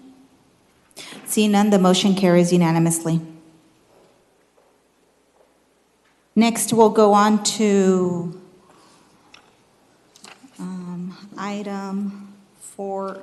I want to dispose of the item that we had closed session. Under item 4B. What was the item that Did you want to take the special meeting notice first? Oh, yeah, sorry, the special meeting notice. That's what I wanted to take up. So we're going to go ahead and take up the special meeting notice and open the special meeting.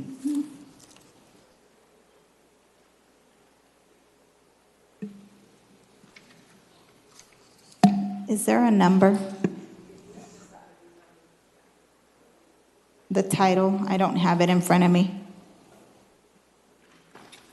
Council is to approve a contract and expenditure of up to $50,000 for printing and mailing a ballot correction notice relating to Measure P. Perfect. So that is what we are going to be taking up at this point. So we'll go ahead and go out to the public, and then we'll allow council member comment and questions after.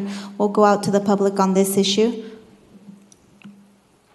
Is there anyone in the public who wishes to comment? Seeing none, we'll bring it back to the dais. Councilmember Brando.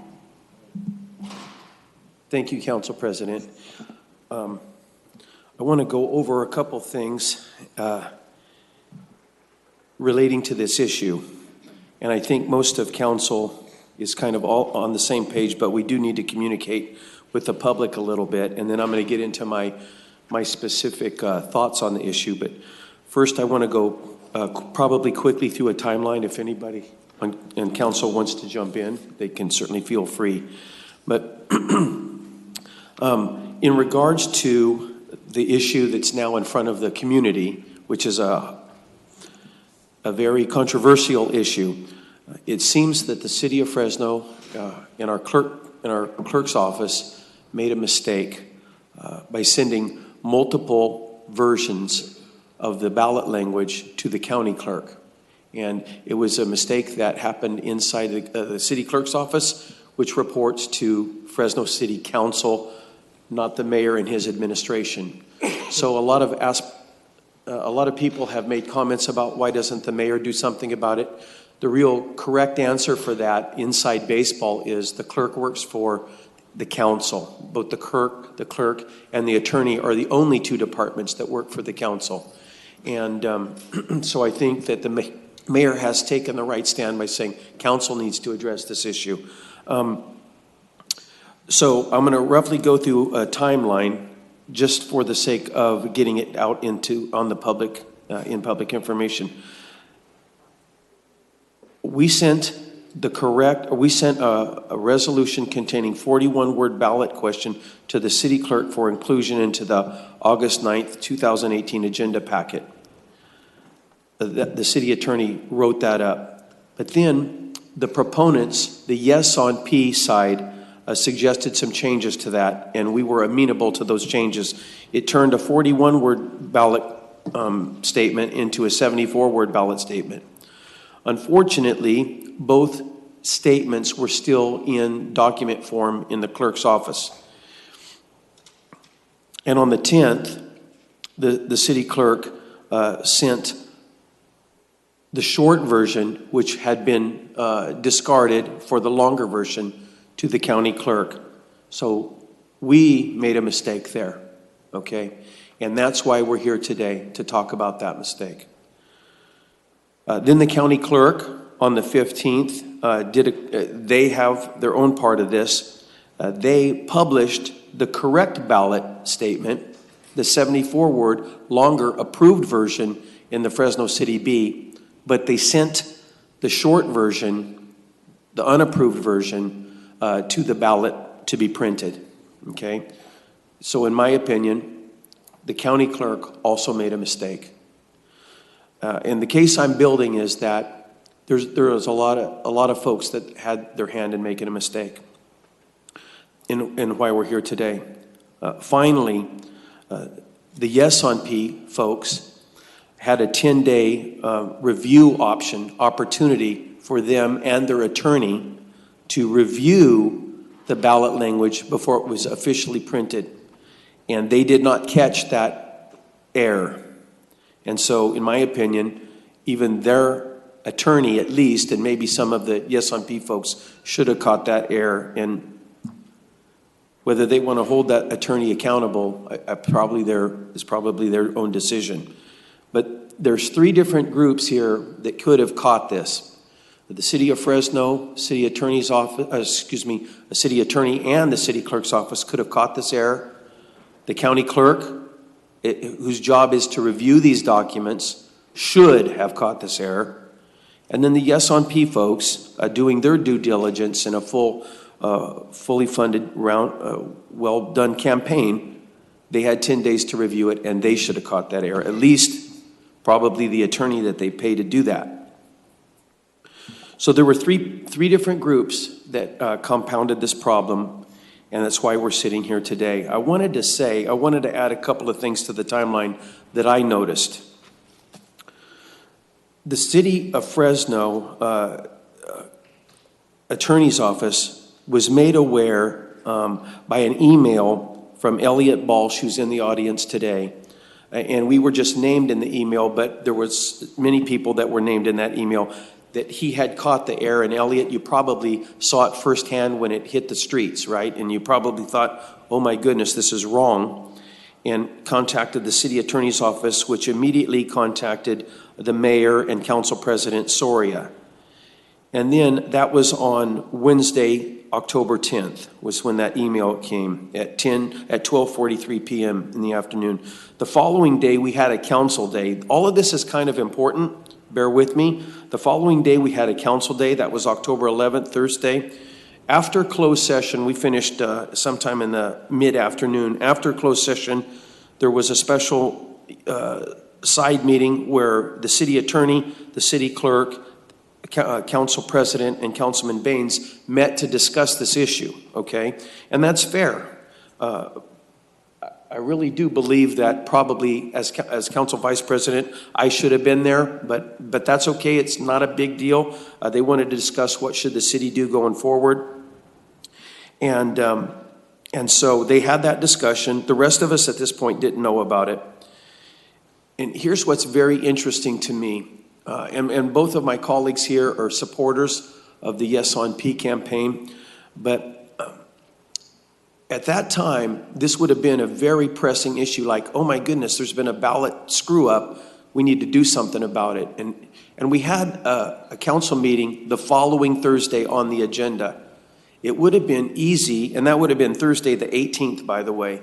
So it would have been easy to say, let's add this to that agenda and talk about it on Thursday the 18th. But instead, and I don't know why, we actually canceled the council meeting for the 18th, probably because our agenda wasn't overwhelmingly strong. We didn't have a lot of stuff to do that day. My point in describing that is this thing should have been pushed forward at that point and put on the following Thursday's agenda, and we would have discussed this a week ago. Instead, we let it go, and then we had a special meeting that didn't happen for lack of a quorum. So the Yes on P folks, including my two colleagues that are Yes on P supporters, we could have caught this a little bit earlier, okay? But we're here today, and there's three different components who've made mistakes here. There's the City of Fresno, the clerk's office, the county's clerk's office, and the Yes on P folks. But we can't push this onto somebody else. We can't say what others are going to do. I think we're going to have to determine what we're going to do. If we could, Cindy, if we could put up this ballot language. I'm going to propose something in a minute, but I first want to talk about how I came to my own personal conclusions. This is a very political issue, lots of politics involved, and it's easy. Both sides make excellent cases, okay? I had to come back to my own personal experience of running a carpet cleaning business for 20-something years. Over the course of that time, I hate to admit this, but Blue Ribbon Carpet Care has made mistakes. And it just happens when you do business. In our clerk's office, I know what she feels. It's terrible when you make a mistake and you feel responsible for that. And I've made mistakes in people's homes, and I've had employees that have made mistakes. And when that happens, you have to fix those mistakes. So despite the politics, I believe it's on us to fix a mistake that we originally made. Yes, the clerk and the Yes on P folks have exacerbated the problem with their own mistakes.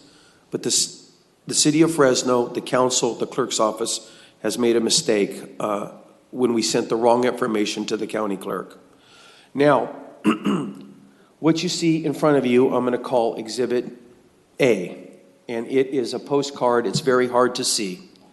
But what it does is it sends out, it talks about the mistake that was made briefly, and then it gives the correct 74-word ballot language, the correct language that was approved by the Yes on P folks, and the correct language that was the only language that should have been sent to the county clerk. So I don't know if you can see it, but I described it very clearly. It describes what happened, and then it describes the 74 words. And I thank you for bearing with me, but I believe at the end of the day, I wrestled with this over and over, and I could see both sides, but I returned to my business experience. If myself or one of my employees made a mistake, it's on me to do something about it. And I don't turn around and tell my customer, I'm sorry about that mistake, but now I'm not going to do anything about it. That's just not good business. So that's how I arrived at where I'm at today. And I apologize for all the time, but I'm going to make a motion to approve the expense and direct the city clerk to send a mailer. Actually, I'm going to call it this postcard, item A right here, Exhibit A, this postcard, to each voting household in the city of Fresno, providing the correct Measure P ballot language, all conditioned upon the Measure P proponents, the Yes on P proponents, providing a full release of claims to be prepared of the city of Fresno to be prepared by the city attorney. So really what that is saying is that I'm making a motion to send out this postcard with the correct language to every voting household in the city of Fresno, provided that the Yes on P people give a full release to the city of Fresno to be drawn up by our attorney. And so that is my motion today. There's a motion by Councilmember Brando and a second by Councilmember Baines. Councilmember Baines.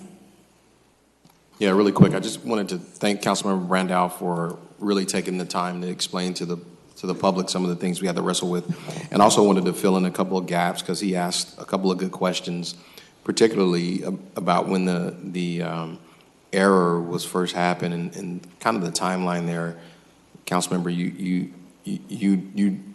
you ask a good question as to why we didn't bring that forth in the meeting, the meeting immediately following when we found out about it. I think you can probably agree that this may, in fact, be one of the more unique situations that we've ever encountered here. And all the way up until probably yesterday, we've been finding out new information.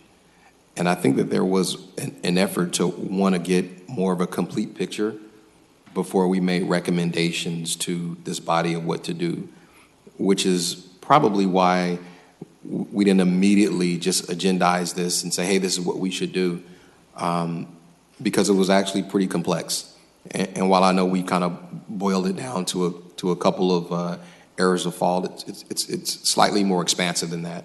It isn't just the city clerk and the county clerk and even Measure P. We have actually a little bit of blame in this as well. Our city attorney's office has a little bit. There were probably 4 or 5 entities, candidly, that could easily, including us, say that we missed a couple things. And I think that the additional time, sadly, we know we're in the middle of a campaign, I think we came to the right conclusion today by maybe not rushing this out and maybe giving an incomplete picture to the public of what happened. I think your explanation today, given the extra time that we had, you were able to actually give what I think is a fair representation to the public of what happened, and it was not done maliciously by anyone's office or any one entity. It was a legitimate error on a few people's part. So that was probably, and you know me well enough to know that I try not to rush to judgment. I try to, glean as much information as possible before we make a decision. So that was just to fill in that one gap so the public understands. We took a little bit of time to try to get it right so we can honestly give what we thought was a fair recommendation to this body. So I'm happy to second your motion. I think I think I appreciate it. I think it was well stated, and thank you for taking time to explain to the public, what is a highly unique issue and one that this body's probably never faced before. Thank you, Councilman Baines. And one of the reasons, and I didn't bring that up to embarrass you or the council president, but we've heard out in the community that every minute that goes by, people are voting, and I get that. But the truth is, the yes on P side could have advanced this more quickly had they really been pushing it. So I don't think that. I do regret that we didn't have the meeting on Monday, and we had to move Monday's meeting to today. But we could have had this discussion a week ago, and it's okay. Like you said, you were trying to figure out at that time. You were trying to figure out what happened. So I get it. I do want to, Council President. I do want to ask the mayor. The mayor's up here on the dais with us this morning. So, Mayor. Having heard this explanation and seen this postcard, are you okay with this solution? The short answer is yes, and I would add that in 10 years at City Hall, I've never seen such a mess, and we went through a lot of messes. But I believe, irrespective of where you stand on this issue, I think clearly the city has some culpability. I think it's the right thing. And it was, like you said earlier, this was a council decision, and I support the council decision to send the mailer out as you described and cover the cost. Thank you. City Attorney? Yeah, I was going to report that I did speak with the lawyer for the proponents, and they do agree to the condition of signing the release, and they have approved the language of the mailer, too. Great. And, I just want to add, because I know that my council colleague and vice president brought up, I think, a very thorough timeline. I don't remember the exact days, and you're correct. There were some meetings that happened. I think what was attempted during those days before it finally came to the council is to figure out if the city clerk already had the authority to deal with it, right? Because these issues are under her purview. And so as soon as we found out the meeting had already been canceled for the reasons that you have stated, actually many of you guys lobbied me to cancel the meeting because there was really nothing on the agenda. And so I tried to be respectful of some of the requests that you all provide, so I have to balance that. But as soon as we figured out that we needed to quickly move forward with this, we called a special meeting, and I took leadership on that to make sure that we were brought forward, as you said, to address this sooner rather than later. Unfortunately, we couldn't get the quorum on that day, but those were the attempts. So I'm glad that you brought those issues up, but I just wanted to make sure that we did fill in the gaps because, at least from my perspective, we were trying to move with this issue expeditiously because it is the right thing to do, to notify the public about the clerical error that occurred. Councilmember Bredefeld. Yes, question. City Attorney, so as I read this, there were 10 days to review what was sent out. Is that correct? State law provides for a 10-day inspection period following the completion of the arguments related to an item for anybody to go to the county clerk's office and inspect all of the measure-related documents, yes. Okay, to know for sure what was going to be mailed out as a sample ballot? Yes, all of the related documents. Okay. Including arguments and, yes. Okay, but once the sample ballot goes out, that review period's over, right? That's correct. Okay, so is it, I don't know, I mean, is it customary for everyone who is involved in these measures, whatever measure it is, to review this information to make sure that what is sent out is accurate? I can't tell you that, but I can tell you that the state statute provides for that opportunity. Okay, so did the people who are yes on measure, the people who have the committee, I mean, did they have any obligation to make sure that what was sent out was accurate? I don't know that they have an obligation, but they have that opportunity, and it provides that there's an opportunity to review there. If they believe there's an error, it provides for a procedure to immediately contest it in the courts. Okay, but that's what the 10-day review is for anyone obviously people who are involved in the measure, pro or against, to review to make sure what is sent out correctly. Yes. Okay, and I know we've had some errors on our side. The county have any culpability in any of the errors, the fact that the wrong information went out on the sample ballot? Well, I wouldn't myself ascribe culpability, but I will say that the county did have both versions of the Measure P ballot language. They were provided the full version as well as the shorter version that the council did not approve.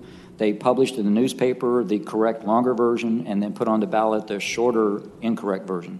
Right, and so in the Fresno B, they sent out the correct version, but in the sample ballot, they sent out the wrong version. That's correct. Okay, and do they not, even though they know what is the correct version, they haven't changed their website yet, have they? To my understanding, that's correct.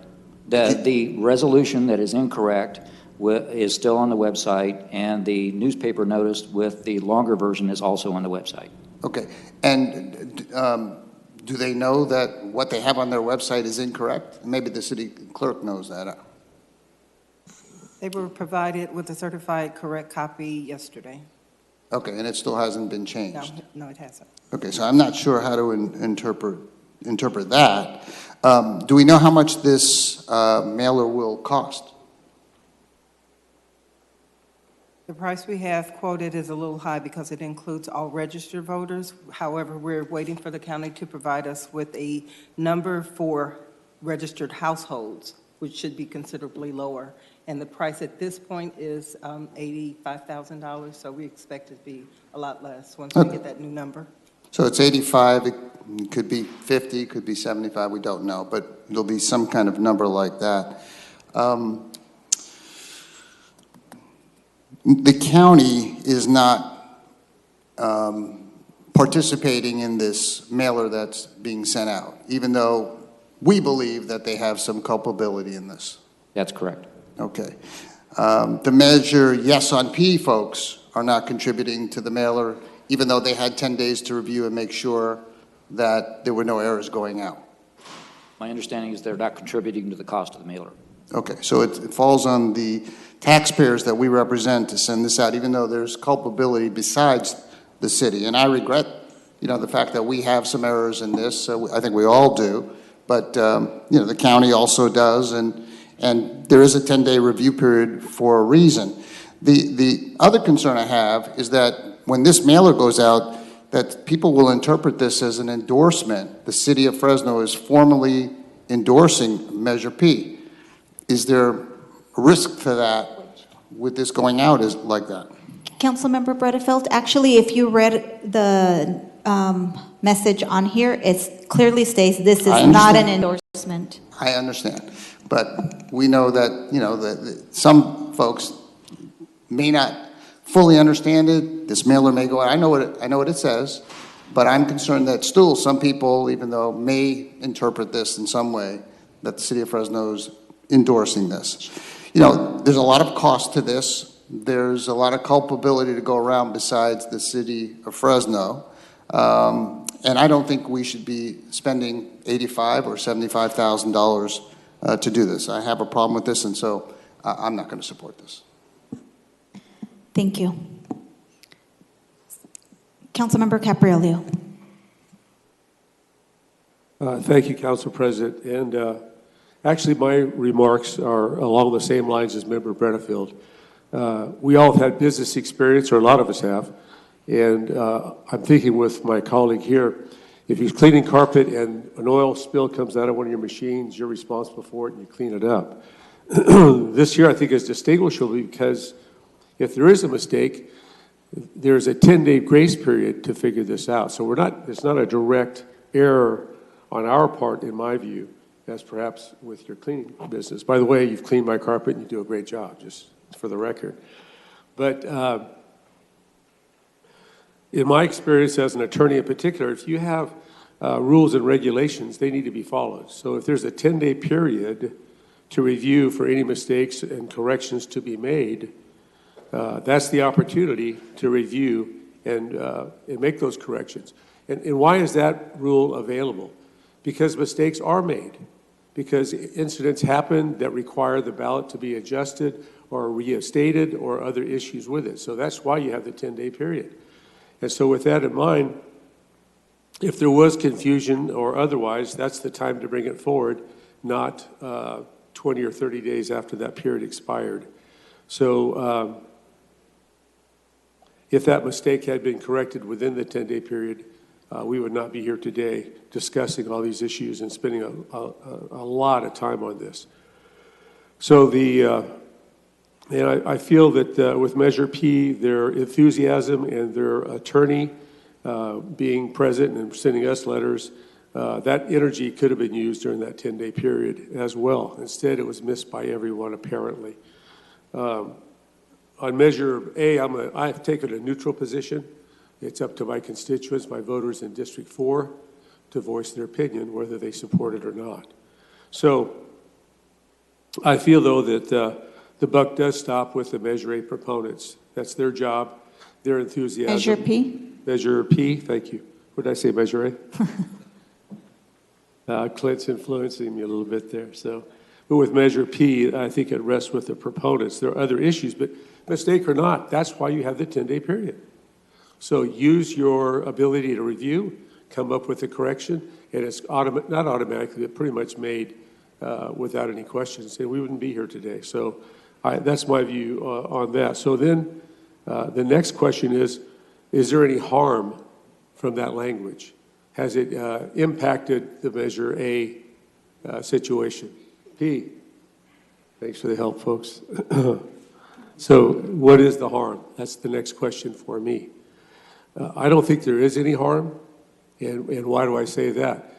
I think I left them in my office. I've got like 17 newspaper articles. The radio's been on this for days, and this morning as I pulled in the parking lot, they were discussing it again, the mistake, the correction, all the things that go with it. So I believe, in fact, it's enhanced Measure P with their process because it's brought it to the forefront. We don't hear about Measure A or the other measures that are on the ballot or even the candidates that are on the ballot. All we hear about is Measure P.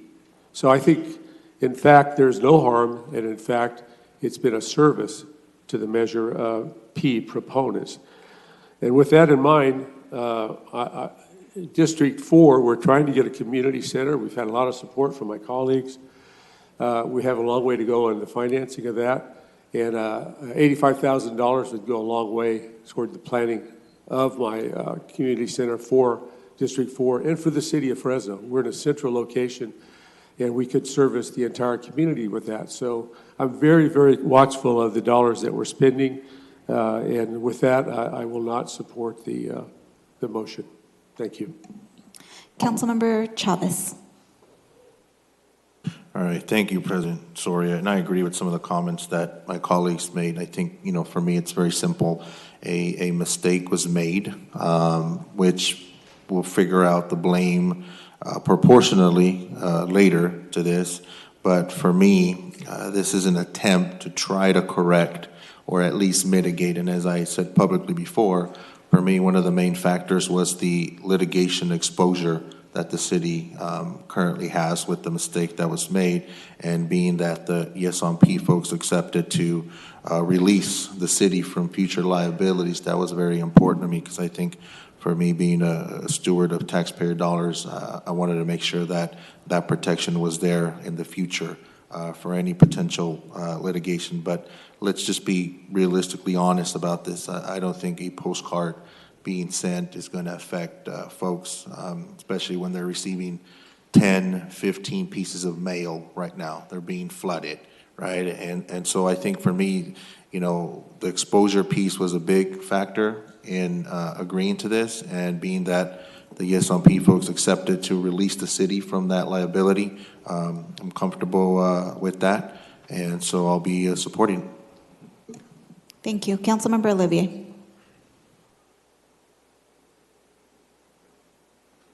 Thank you. I just wanted to give an explanation for the way I'm going to vote. I agree with Councilmember Capriolio and Councilmember Bredefeld.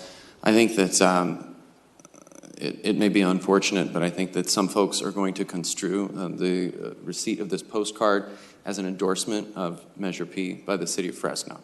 And we can shake our heads, we can say that's absurd, but that may occur. I think that to me, and there may be a different legal definition, but to me, to send out, in this period of an election cycle, words are very, very critical, and every word matters, and that's why political candidates and people running ballot measures spend so much money to put critical words in people's hands. I think that in this case, to spend taxpayer money on this, whether a mistake was made or not, I think could influence the election. We hear a lot of talk about influencing the election. I think we're going to influence the election with this postcard. I think that it's could be construed as a gift of public funds. And I think that, that we should not be sending this. One of my colleagues, I just wrote down the quote, "I don't think a postcard sent out at this time is going to make much of a difference. So why send it?" I think that we must proceed very cautiously. And for that reason, I'll be voting no on this and would urge my colleagues to do the same. Thank you. Thank you. The screen is clear. I will just say that I appreciate everyone's comments. I think that, it's been a productive debate, but I think that we do have some sense of responsibility, and I will be supportive of ensuring that the voters of this city understand what the intent behind what this council passed unanimously back to put on the ballot is reflected accurately when they do receive the notice. So I'll be supportive of that. On another note, in terms of, I know we've had a conversation about the county clerk, and I know that this is not related to the motion, but I would encourage the county clerk to change their website to reflect what was actually voted by this council. It is my understanding that our city clerk has sent over the actual resolution that was voted by this body. So I would urge the county clerk to also correct what she has posted, so that if anyone else goes on the website, and who knows how many folks go on the website, but that is a true reflection of what this body did vote on. I know that our intent behind what we are doing today is to mitigate, because we are not fixing the entire issue. Some people have already voted, but at least the residents of this city will see that this council is attempting to do the right thing, and that is to mitigate the issue and ensure that everyone is clear with what the language was supposed to be on the ballot that they have, or that they will be seeing on November 6th when they go to the polls. And again, it's very clear on the language that this is not an endorsement of the measure. Again, I want to thank everyone for their comments and discussion. So there is a motion by Councilmember Brandau, a second by Councilmember Baines. And we'll go ahead and do the vote electronically. So vote yes is to send the notification. No vote is to not send the notification. The motion carries 4-3. Thank you. So we're going to break for lunch. We will come back this afternoon at 1:30. Thank you.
to public safety needs.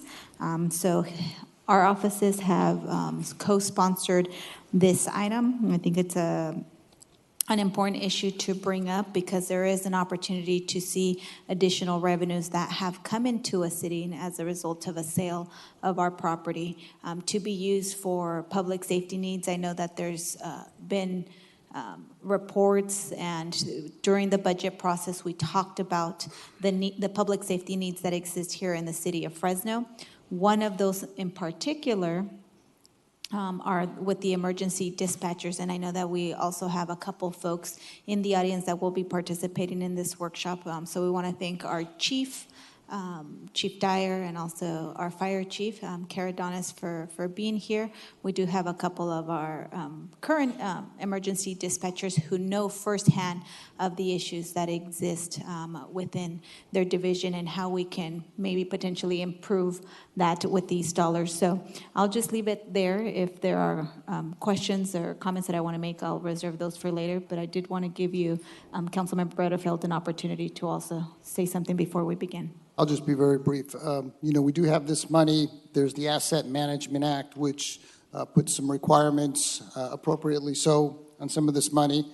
I don't think we can use the full 1.9 million, but we can certainly use a good portion of it to address some critical needs that we have. That's the motivation behind this. And we've met with the mayor and his staff, and I think they've been supportive of what we're trying to do, and that's why we wanted to have our two chiefs here as well as 911 dispatch and kind of address some critical needs. So, can I jump in before we bring up the chiefs? So I wanted to thank both you, Councilmember Bredefeld and Soria, for meeting with the mayor in our office earlier this week. We are supportive of I understand that after this workshop, at some point in the next week or so, we're going to schedule a meeting to talk about the $1.9 million proceeds and how best we can utilize some of those funds to cover maybe some ongoing needs in one or both of these departments. So I thank you for meeting with us, and like you said, we have the chiefs here that we can go into. It's probably going to be a reiteration, and we talked about this, of what we talked about during the budget process. But they're here for whatever questions that you may have. Perfect. And then I just want to remind also my council colleagues, if you guys remember, and I don't remember what the vote was, but I know that there was overwhelming support. I know that the motion was made by Councilmember Chavez and I to be able to add additional 12 dispatchers when the funding became available. And so this may not provide funding for all 12, but I think that what we said and the intent was that when the funding did become available, we can begin to tackle this issue. And so we do see these funds as an appropriate mechanism to be able to address those critical needs that exist with having enough emergency dispatchers so that we're not having to have folks wait 6 minutes on a call or more, as we've heard. So, Chief, if you want to come on up. And maybe you can, I know that during the budget process, you guys you in particular went over, some of the critical needs that exist within your department. We've had an opportunity to sit down with the administration, but maybe if you can kind of give us a picture, and then specifically with the emergency dispatchers, maybe how these dollars could help. Okay, sure. Thank you. The needs have stayed consistent from my presentation during the budget process. Personnel needs are the most critical right now, both civilian and police officer. And the number one function that we provide in this city is that when someone picks up the phone and calls 911, that we're able to answer that call, process that call, and have an officer arrive quickly. That's the number one function that we provide to our citizens. And unfortunately, it all begins in the dispatch center, communication center. Those folks are extremely overworked at the present time. I can tell you that over the last 10 years, the incoming calls to our dispatch center have increased by over 18%. That's about 175,000 more calls that they're processing annually. Currently, they get right around 3,000 calls per day that come into the center. About 40% of those are 911 calls, which is about 1,200 calls a day. And unfortunately, at times when people are calling in, especially if there's multiple callers on one incident, then they're not able to answer that call in a timely fashion. As I stated during council, the state recommends that 95% of all 911 calls be answered within 15 seconds. Unfortunately, we've been averaging somewhere around 75% through the course of the year, and it's not uncommon to have calls that are waiting on 911 for upwards of 5 or 6 minutes, especially when there's multiple people calling at the same time. This last year, we, through the use of 911 dollars that were available at the state from the fees that are paid, we had a remodel done of our dispatch center. We ultimately added more call taker positions. The recommendation from the state at that time was that we needed, for the amount of calls that we process into that dispatch center, which is about 1 million calls a year, we needed an additional 42 dispatchers. We know that's unrealistic in terms of our budget, but we do need to add dispatchers. Currently, we're authorized at 87 dispatch positions, and we have 86 of those filled. In 2009, we had 95 dispatchers. Again, calls have increased dramatically into the dispatch center since that time. Of the 86 dispatchers filled, 13 of them are currently in a training program. So they're not available to us in a full-time usage, either at the call taker position or on one of the dispatch consoles. And 7 of those will be released by January. The other 6 by September or thereabouts of 2019. So that will assist some in terms of alleviating that call load. But dispatch is the number one issue that we face today, and it is a critical need within the organization. The second is that of community service officers we talked about during the budget. As you know, we have a number of low priority calls that are holding at any given time. In the summer months, it may be 150 to 200 calls waiting to be answered by our officers. We have a customer service unit. We utilize cadets to handle some of those low priority calls, but the reality is we need the consistency of community service officers, which we do not have, and I spoke about that during the budget process. And then obviously police officers. We did not add any police officers in FY19, and we added a handful in FY18. And the vast majority of those were placed in a position based on outside funding for limited use or restricted use. I'll just give you an update on police officers. Currently, we are authorized at 822 police officers, plus 9 cadets in the academy. Currently, we are at 812 of those positions filled, and we have 16 in the academy. So we've overfilled the academy by 7, and we're still 10 vacant on police officers. So the reality is we have about 3 openings right now for police officers in our organization. But we do expect some more individuals to be leaving and opening up more vacancies. And then the last is our civilian personnel, whether it's the crime scene investigators who are processing our ballistic shell casings through our new NIBIN system. Records, certainly we're extremely short in our civilian personnel in records, and we're also we're short in a number of other of our civilian personnel positions. So those are the most pressing needs, and I would say dispatch is the most pressing. On the records, how many folks? We asked for, I believe, 11 or 4 in our last budget for senior positions with senior administrative clerks. Okay, perfect. And honestly, we asked for those as a gap, just to get some additional help in there for those folks because they are so far behind. And then equipment, I don't know that we want to get into that, but there were some equipment needs with portable radios, the avionics, and some of the packages that go into the helicopter. Our FLIR, much of that is old technology, and so at some point we're going to have to refurbish that. And there was prisoner transport van that was mentioned, 2 of those, as well as 2 CSI vehicles. So those are the priorities and the needs, but number one on that list would be dispatchers. Perfect. And 12 is kind of the number that could help us get to that 15-second standard? I believe, and again, that won't happen overnight because there's about yeah.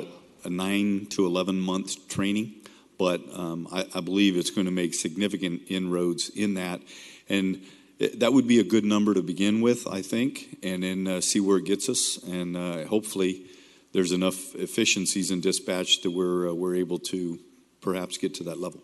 Perfect. Question? Thank you. Can I ask a question? Chief, so you said 11 of them you need, 11, 12? I think that was what was mentioned by council at the last budget, during budget hearings. We didn't really set a number because we know what the real need is far beyond what we're able to support at this time with revenue. So that's what I'm trying to get at, though. If we had an unlimited pot of money, how many would you need? That's what I'm wondering. I think it's difficult to say. I know what the state recommended, that we needed 42 more positions. I don't necessarily believe that to be true. Okay. I believe that we should hire incrementally, and to see what progress we make in being able to handle that call load, and whatever that number is to begin with, whether it's 6 or 10 or 12, we know that it's going to take at least that many to get us on the right road. And what would be the cost of 10 911 dispatch? I think a dispatch, Jane, if I'm not, is about 65 or thereabouts, 7. What? Including health and welfare pension and all the other fringes, it's about $58,000. 58 with the new one, so 58,000. Okay. Thank you.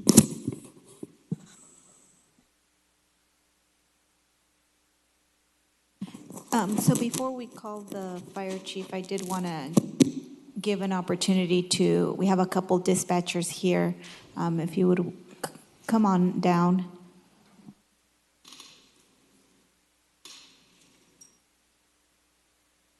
And you guys really, I want to thank you guys, one, for making the time to be here, and then also thank you guys for the work. And I've seen you guys at work when I've come to tour where you guys are responding to these calls. So thank you so much for the work that you guys are all doing.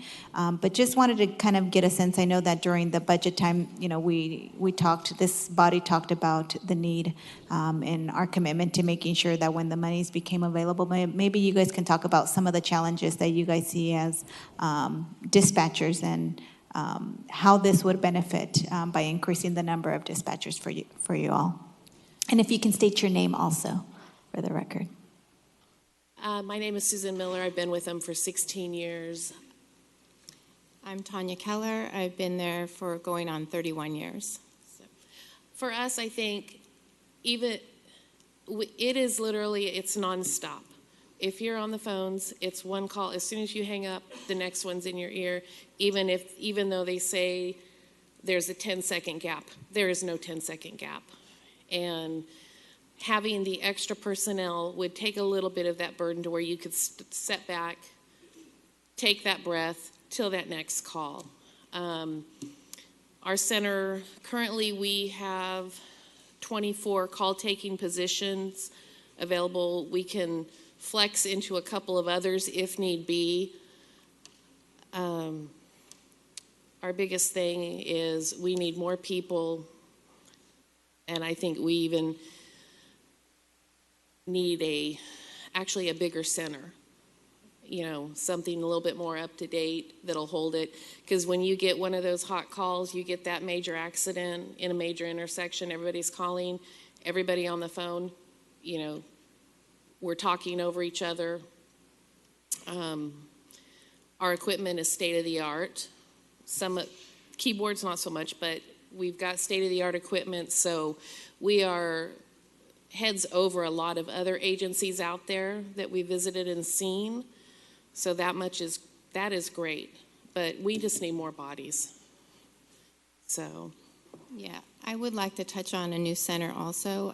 We've been promised a new center for about 20 years. I don't know if some of you may know that. I've been hearing for the next 5 years for about the last 30 years. And it is something that's very well needed, especially if we get those dispatchers that we need to serve our public. We need more positions to answer these phones. It's very difficult for us to see those calls waiting. We can only talk to one person at a time, and when we see those calls waiting, we know that's someone that could be needing help, and it weighs really heavy on my heart to know that I have to hurry. I try to hurry up and talk to this person to get to the next person, and to know that you have to just do the best you can until we get enough people hired. And when we get enough people hired, I know we're going to need a bigger building, and we have needed a bigger building for quite some time, and we just keep seeming to be on the back burner for several years. And it would be really nice if we could get a new building without asbestos in the ceiling and maybe with windows. That would be really nice.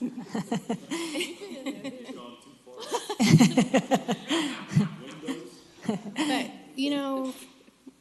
we do love our job, and for the most part, and we would love to have enough people to do it better. Perfect. I just want to say thank you, too, for your service to the city of Fresno. It's 31 years. I think I was a DA back when you started. That's quite a while ago, but we do appreciate what you do for us. And believe me, we thoroughly understand the needs and the issues before us. It's not our first choice not to address them, but besides that, thank you, too, so much, and pass that on to your colleagues. We really appreciate everything you do. Thank you so much. Any other questions? No, I just want to say I appreciate you guys coming here to share your perspective, and really thank you guys for holding it down for the city of Fresno, and for being those folks. You guys are on the front lines and the first ones to talk to individuals that are in crisis. And so I can't thank you guys enough for the work that you guys do. And I know that this council made a commitment during budget to find the dollars. And that's why Council Bredefeld and I, thought that it would maybe be appropriate that we explore using some of these dollars to be able to help you ladies and the other, folks there on the call to be able to increase that number. So thank you. Thank you, ladies, for being here. Thank you, everyone. Thank you.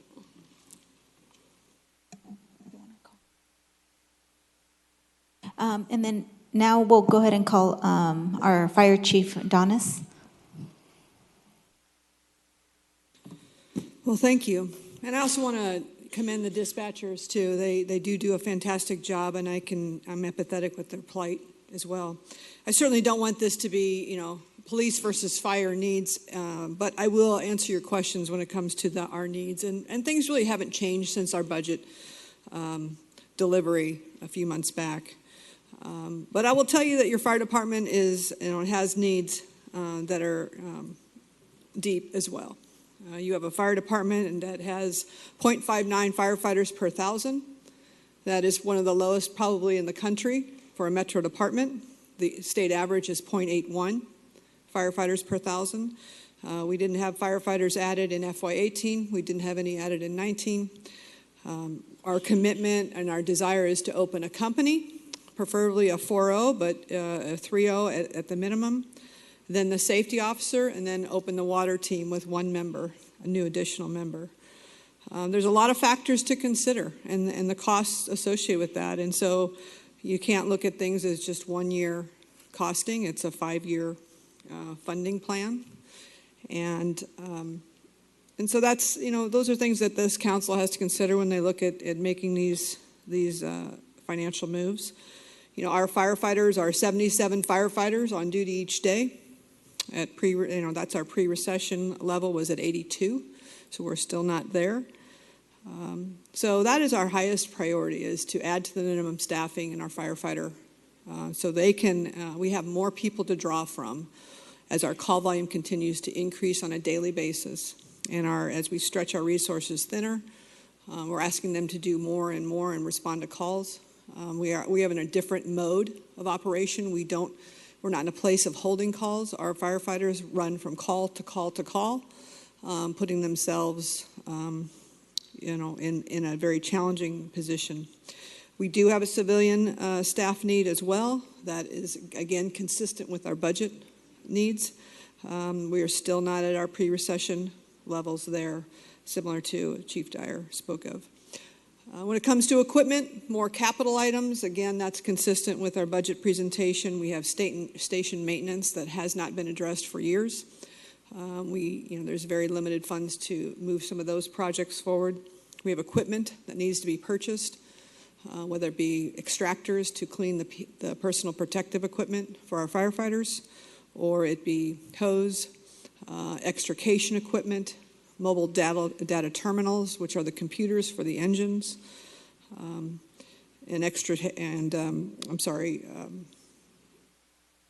think I covered all those top topics. So those are all big ticket items. They're not, $100 a piece. So that kind of, again, is the same priorities as we listed in our budget presentation. Okay. Thank you, Chief Donis. And so, at least in terms of me personally, my commitment is to continue look at when there is additional revenues to figure out those opportunities where we can both support our police department and our fire department. I think that the work that the men and women do for our city out in our community is very, very, very critical and important. So thank you for sharing that. I think that we have an opportunity, and so I look forward to working with the administration and my council colleagues to see what we can do to alleviate some of the issues that are pressing. Yeah, I also want to echo that. I know Fire Chief Donis, there's tremendous needs, and haven't had firefighters hired in the last several budgets. Obviously, our police department has tremendous needs that are ongoing all the time. So this money is money that can be utilized in some way to help alleviate that. I think we'll need to sit down with the city manager and the mayor's staff and come up with a plan of how we want to use this.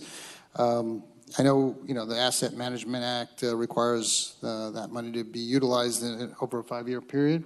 That doesn't preclude us from taking a significant portion and using it for whatever needs there might be. I mean, we've been talking about 911 because I think clearly that's a great need. It ought to be unacceptable to all of us when somebody's on an emergency line for 6, 7, or 8 minutes. That ought to be unacceptable to everybody. So I don't want this to just to go into the ether. What do you propose that I'd like to set up a meeting with Council President Soria, myself, you and the mayor. I'd like to come back with an action item before this council and specifically address a significant portion of the money.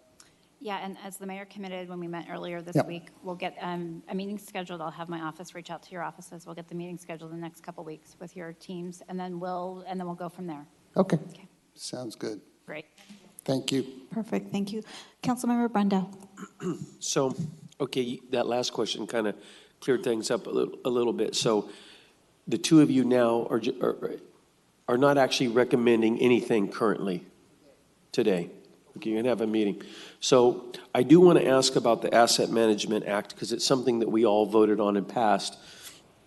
I think the requirements of the Asset Management Act were we were going to sell whatever city properties were sold, were going to be put into a fund, and then whatever we spent the money on, correct me if I'm wrong, it had to be we had to supply ongoing budget. So if we were going to hire one 911 phone answerer, they were going to have to fund them for 5 years. Is that correct? That's correct. So we were going to look at the proceeds from all the asset sales, and Mike Lima's in the audience if we need him up here as well. And whenever we look at the budget each year, we were going to look at proceeds from in that account and make sure that we could cover ongoing expenses for the next 5 years. Okay. Mike, do you want to add anything or?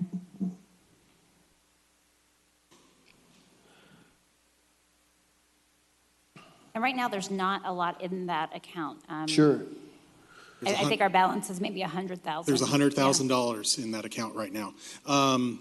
Yeah, the Reserve Management Act calls for that any asset sale greater than $15,000 will, the monies will be deposited into this fund. The requirement is that 10% will be spent on capital projects. So we heard the dispatchers talk about a 911 system or about communication equipment. This would be eligible for that. At least 10% gets spent on capital projects, and no more than 90% could be spent on operating expenses, and that is done over a 5 to 10 year period. So if we were to identify that, let's say we have $2 million in the account, 200,000 goes to capital, $1.8 million is left. We do that over 5 years. I believe that's about $400,000 a year, or so, $450,000. Then we could say, okay, we've got maybe what I heard was about $58,000 for a dispatcher. So you're looking at maybe about 8 dispatchers over a 5 year period could be paid for out of this funding stream. Okay, and so my question is to Council President and Councilman Bredefeld. So are you in agreement with that process of not just one-time hiring or one-time fixes, but to sustain that expenditure for up to 5 years? Yeah, I'll speak for myself. I'm interested in an ongoing expenditure because obviously if we're hiring dispatchers, it's ongoing. What I think Mr. Lima, which he outlined, is that he's saying from the Asset Management Act point of view, if you spend $400,000, it's got to continue, and perhaps from that Asset Management Act. Is that what you're saying?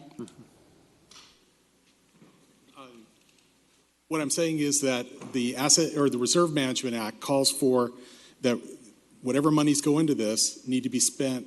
When you take out the capital portion, whatever money's spent on operating are spent over a 5 to 10 year period. So it just depends, and it can be on any general fund operating expense. It could be on dispatchers, it could be police officers, it could be on anything. Sure. And go ahead, Steve, and then I was going to. So he just said it again. So it's about not just doing one time, hey, we've got a hole to fill, let's go fix it. The asset management was set up, it seems like, so when we get some money, we just don't do a one-time thing that we have to sustain it for 5 years. Whatever that is, in this case, I think you guys are onto a great idea, by the way, with dispatchers, right? I mean, we had a pretty lengthy debate about dispatch during the budget, so I'm supportive of that. But are you acknowledging that there's wisdom in the Asset Management Act to do? So if we had $1.9 million, which is what we're talking about here, instead of saying, well, let's just get 21 dispatchers now that we'll have to find money for next year, instead of getting 21 now, let's get 5 now or 8 that we know that we can sustain for 5 years. So I kind of want to know your goal in that. Yeah, I would say generally speaking, that is accurate. However, when there is a huge need, like 911 dispatch, if we needed 7, if we needed 10, and it wasn't available in Asset Management Act, Reserve Management Act over 4 or 5 years, this council has the prerogative, when there are 5 council members moving in the right direction, to take $1.9 million out of that fund and say, we're going to hire this and we're going to buy this, and then we'll deal with it in every budget. So this council, yes, there's a Reserve Management Act, but I think we ought to always remember that 4 or 5 council members can agree that we can change requirements in an act. That's why we're here, to look at what the needs of the city are and to address it.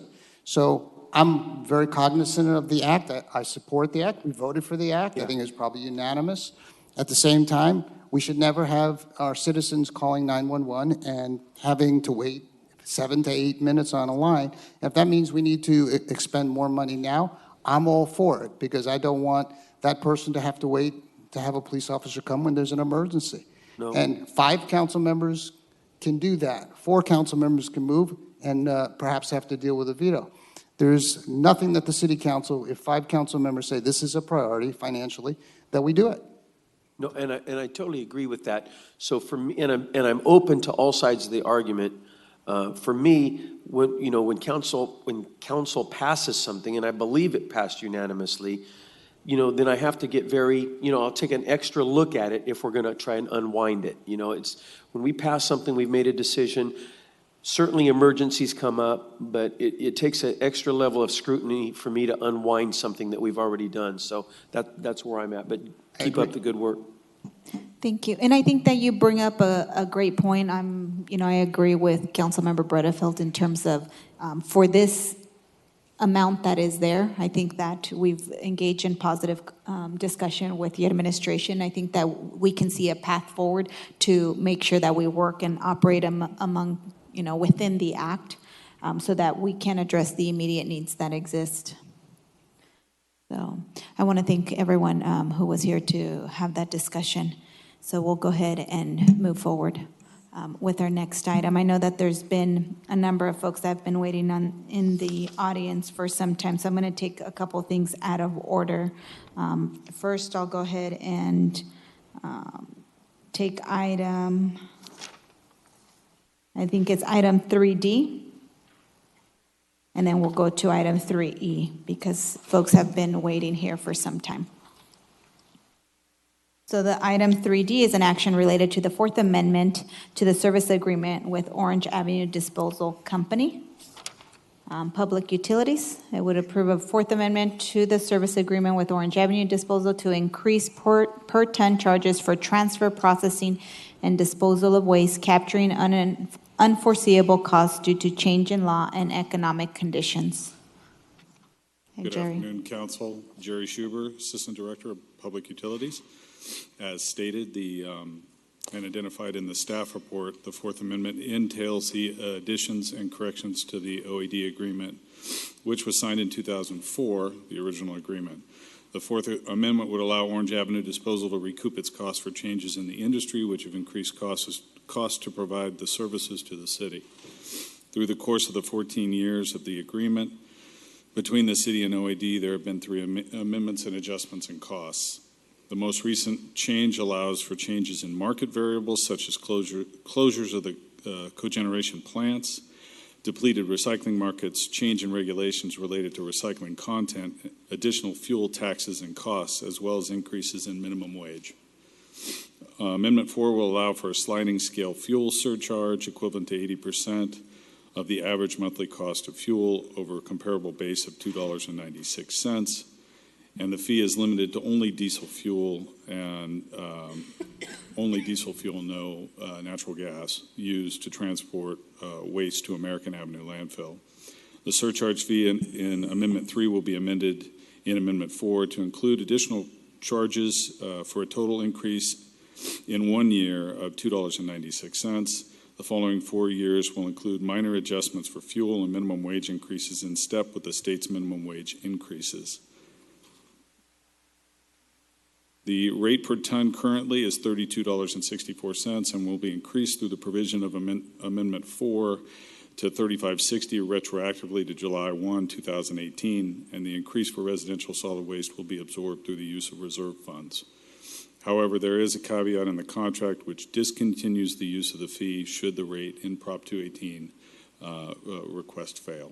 So, this concludes my presentation. Staff is available for questions, and the service provider is also in attendance to answer any questions as well.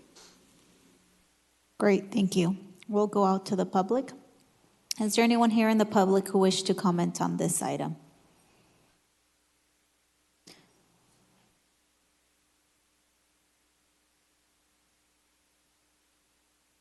If you can state your name and address for the record, you will have 3 minutes. Nathan Alonzo, 2331 Fresno Street, a couple of blocks away from beautiful City Hall. I'm with the Fresno Chamber of Commerce, and we're here to express our strong support for the amendments proposed in this contract between the City of Fresno and OAD. They've been a great partner to the city during the life of this contract. They've provided services at a great value, and they've always shown a willingness to go above and beyond. So this contract makes small changes that reflect necessary cost adjustments. As minimum wage and government mandates change, so does the cost of doing business, as we all know. And the waste and disposal industry is certainly no exception. As economic conditions change and as additional mandates are handed down, primarily by the state, it becomes necessary for local government, so you guys, and business partners to revise how contracts for service are structured. And that is exactly what we have here today, a reasonable and good contract. So we ask for your support. Thank you. Is there anyone else from the public who wishes to comment on this item? Seeing none, we'll bring it back to the dais. Motion to approve. There is a motion by Councilmember Capriello, second by Councilmember Chavez. Councilmember Chavez. Perfect. You're punched up? Okay. Councilmember Bredefield. Jerry? So this increase would bring the amount to how much total? The proposed rate at the gate would be $35.60 per ton. Per ton. It is currently $32.64. Okay. And there would be moderate increases over the course of the remaining term of the contract, which ends in 2024. Okay. And when you say moderate increases, how are you defining moderate? 75 cents a ton for minimum wage increases over the course of the contract, which ends 2024, and then a sliding scale on the fuel surcharge. Okay. So, and that's adjusted based on what the diesel fuel prices do in the U.S. index. Okay. So what would be the percentage increase, let's say, the first year? You said it's a moderate increase. The first year increasing this, what is it, $2.96? The first year is $2.96. Yeah. So what would be the percentage increase from where it is currently? It would be a little over 20%. Okay. For a total contract increase of a little over 20%. So how's that a moderate increase if it's a over 20% increase? It's the contract's a 20-year contract. So when we look at the original contract, minimum wage was $6.75. It's 12 and approaching 15. So it's step in line with the cost adjustments that are being made throughout the state. And the cost for fuel during the beginning of this contract was $2. Now it's $4. So it's in line with the adjustments for the entire state. Okay. So there's a sheet that I'd like to put up. Do you have that, Nicole, or is Becky have?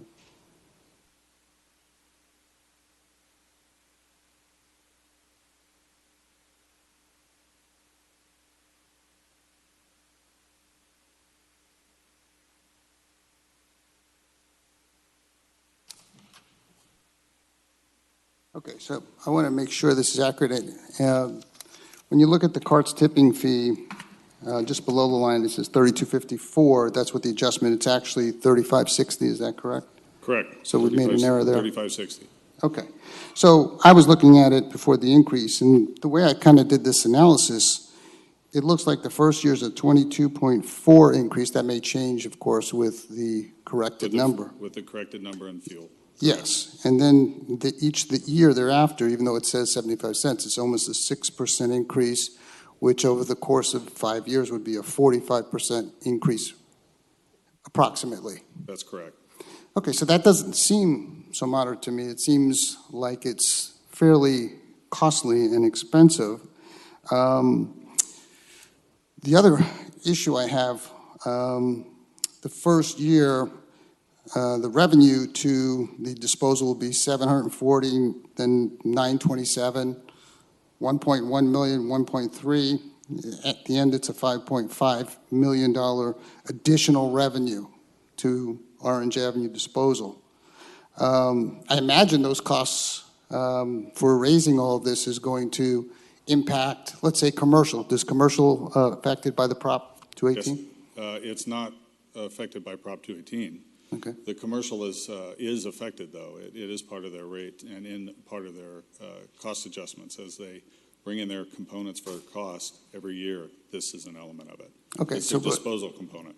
So when Mid-Valley or Allied Waste now brings their stuff to the recycling, won't their costs go up as well as a result of Orange Avenue's hikes going? Everyone's costs are going up. Okay. And so when Mid-Valley collects garbage from commercial areas, whether it's businesses or apartments, they're going to be they're going to have costs. They're going to pass that on to their customers. That's correct, sir. And ultimately, that'll go on to our taxpayers. So everyone's going to get more. The ratepayers will definitely recognize an increase. Yes, sir. Okay. Yeah, but the residential, you're saying it has to go through the Prop 218. What we did was we actually tied a trigger into this agreement to the 218 because we can maintain the cost for about a year.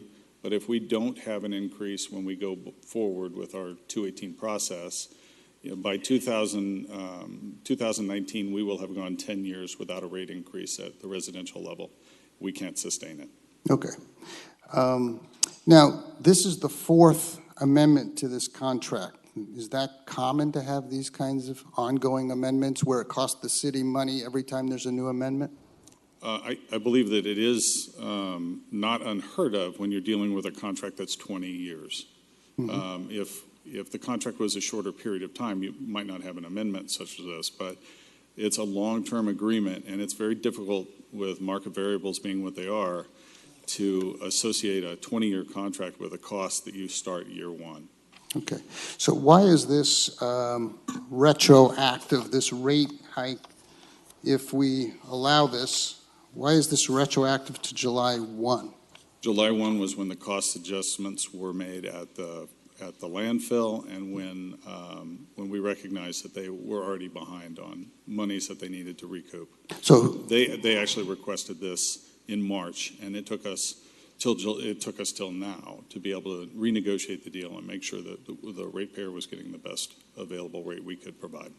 So who's going to pay that retroactive cost if this goes into effect? Both the commercial solid waste franchise as well as the residential. We're going to be pulling that amount out of our reserves. So the city's going to be paying that? Yeah.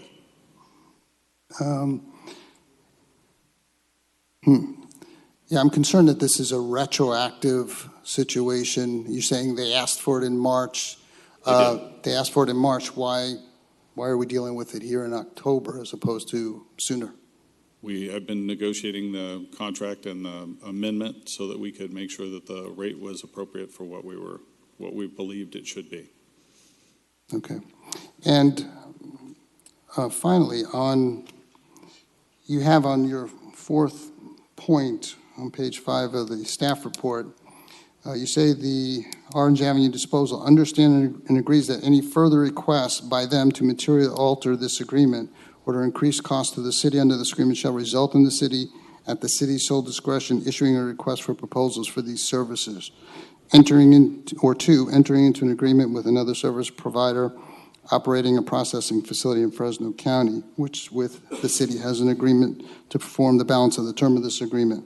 So why are you saying that in this fourth agreement as opposed to the fourth amendment as opposed to the third or the second? These are a lot of effort to bring these items back before you to do the negotiations and to renegotiate the amounts.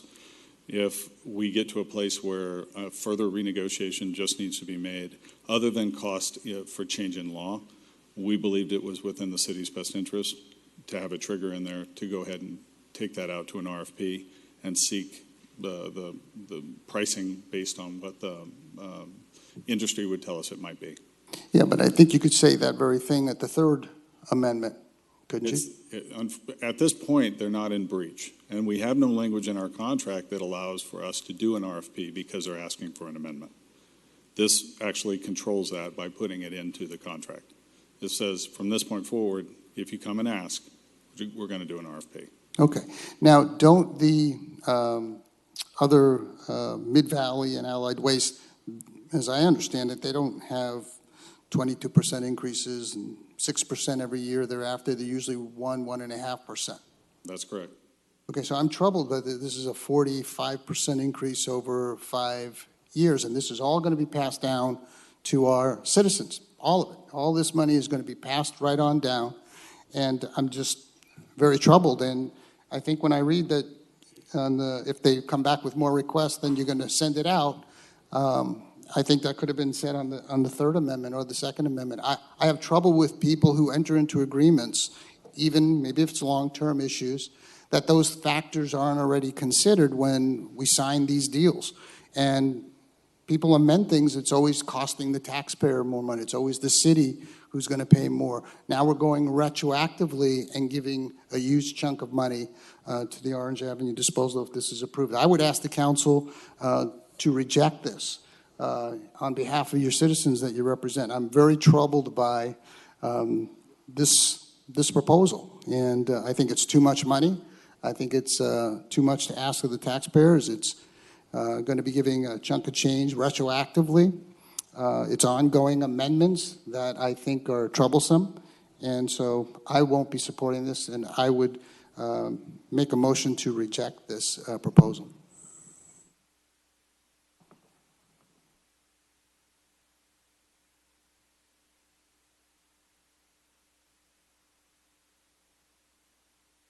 Thank you. I just, I don't think there's anyone else punched up. And so I want to first thank, okay, go ahead, Councilmember Brando.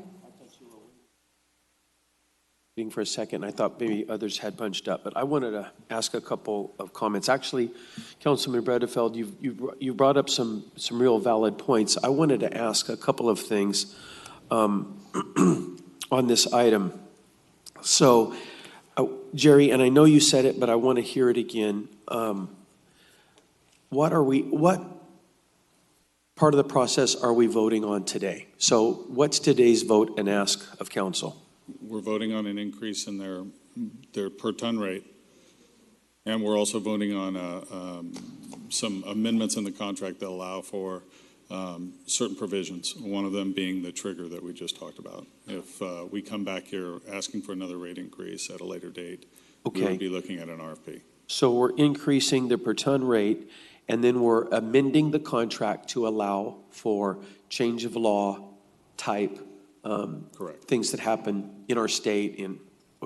So for instance, if minimum wage demand goes up again, that's changing we would law. have to respond. That would be a change of law, and that would initiate an adjustment without having to come back to council. Is that correct? If it's over 75 cents, we would still have to come back to council. Okay. And gas, for instance, if there's a change. If diesel changes and it's dramatic, let's say the state adds a new tax and it's another 50 cents, that would be a change in law. We may end up having to come back again. Okay, so we're going to authorize these increases, but are they hinged upon the passage of the Prop 218 process? For the solid waste residential side, they are their continuation is hinged on the 218. So we will be paying them retroactively to July 1, but at any given time, if the 218 fails, then we will revert back to the old rate. Okay. Because the solid waste division cannot maintain that rate. And we are paying that, so that's coming out of our pocket. It's coming out of the Solid Waste Enterprise Fund's reserves. Okay. What is your point, Council President? What were you? I'm just trying to figure out, so who is paying for the portion of the retroactive? Solid waste reserves. So and it's coming directly out of the enterprise. And how much is that? I'll have to do the tonnage because it's based on tonnage, so I'll need to know what that is. And I won't know until we've approved this because I'll have to add everything from July 1. But do we have a rough estimate? I thought you had given me a number in my office. We typically dump about 122,000 tons of material every year. So you figure that's about half of what we would dump. If this gets finalized in October, we're paying in November, it would be just under half. So 55,000 tons at $2.96. Okay. That would be the retro amount. So we don't have that number? I don't have that number currently. And what is the reason for going retroactive? Say that we wanted to pass the increase per ton, but just limited it to going forward. What happens there? The then we pay it going forward. That would be the council's responsibility to make that call. I would then have to sit back down with the OAD folks and renegotiate that piece of it. But currently, that's the agreement we have on the table. What is the main benefit of going retroactive? I mean, we rarely do things retroactive, so I want to know about that. It's just to cover costs they've already expended. These changes have already taken place. The cogeneration plants closing and the diesel fuel raise, all of those things have already taken place, and they have already started paying on those. Okay. And then, do you know, so the Prop 28, so eventually, this is going to have to get bundled into a Prop 218 notification process. It's part of the current rate that we have built, the rate structure that we brought forward to council a few weeks ago. This is incorporated into that rate structure. So if it fails, then we would have to revert back to the old rate, and then we would have to try to limp along for a while. Again, we haven't had a rate increase in 10 years. That's only the residential side, I believe. Is that correct? That's correct. That's only Not the commercial. residential side. No. Commercial they can do, right? Commercial, it would stay. They would continue to pay it. So what's your point? The residential's tied to 218. The commercial is not. They would Yes, continue to right, pay it. and I think we have commercial on one of our next items, right? Correct. Okay. All right, so I have a little heartburn, what I don't have heartburn on are these things about you have minimum wage increases, right? I mean, that's very impactful. I think everybody in this room knows what California is going through by raising their minimum wage. And so I think that kind of stuff's very impactful, and I think that's a fair evaluation. I do have some heartburn about the retroactive piece. And then I wanted to ask about the going out to RFP, which in this case, if our vendor came back and there's something in his business model that no longer works, but it doesn't have to do with the change of law thing, then that would trigger go out to RFP. That's correct, sir.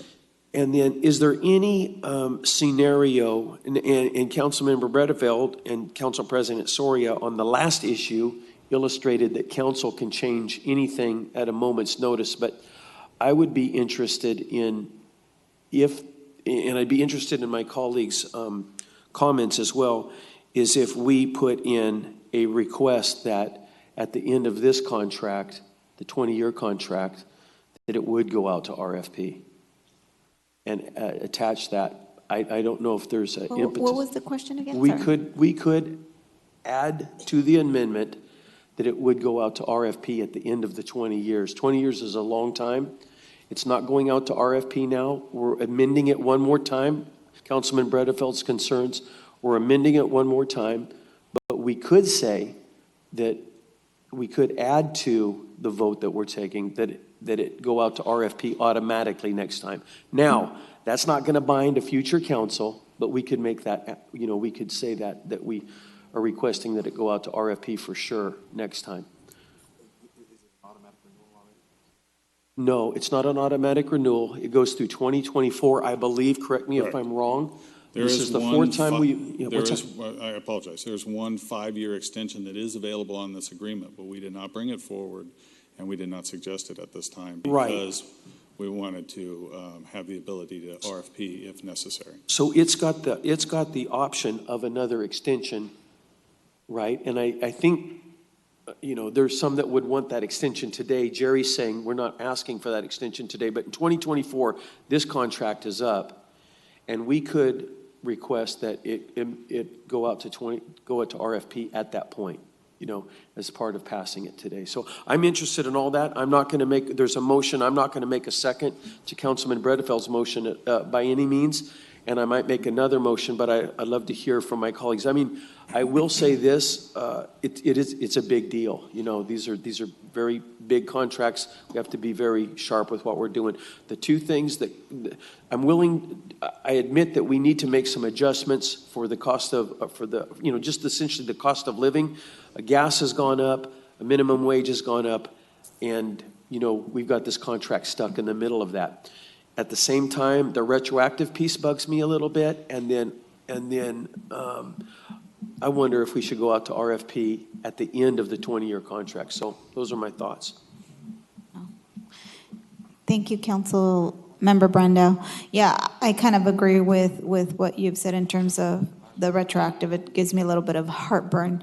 And maybe you could go back and kind of give a little bit more background to that. I'm trying to get it clarified. Council How long President, ago? I'm sorry, point of order. Am I punched up? No. Because Oh, okay. Well, I'll let you I can go. You don't want to let me have the last word, do you? No. Okay, so I better go right now then. All right.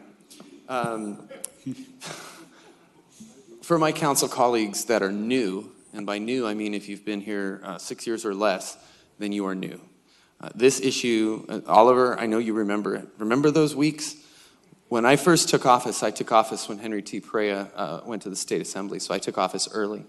And I came here, I thought I knew things. I didn't know anything. And you don't know anything until you have waded into this issue, this trash issue.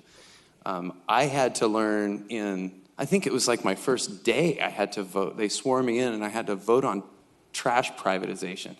And it was the worst thing that ever happened to me. And I still don't know if I've ever recovered from that, to be completely honest with all you fine people. And I know the people chuckling were here, and they remember what I looked like that night. And, you know, I make light, but let me explain to you what happened. We, as a city, as a municipal services corporation that runs solid waste, we were providing service for free. We were providing service to people, our customers, for free. And I know Wilma and Jane can confirm. I know that Jerry can confirm. What I mean by that is we were providing the government version of solid waste, okay? These folks out here are providing the private enterprise version of solid waste. Yes, they enjoy a monopoly in our city. They share it in our city. And I was told there's a reason why we're doing that. But what I'm trying to say is there were some businesses that had huge bins that were paying for little tiny bins. There were some businesses that I guess some of the guys on the route liked them, or for whatever reason, some of our drivers on the route were going to visit them 2-3 times a week. They were only paying for 1 time a week.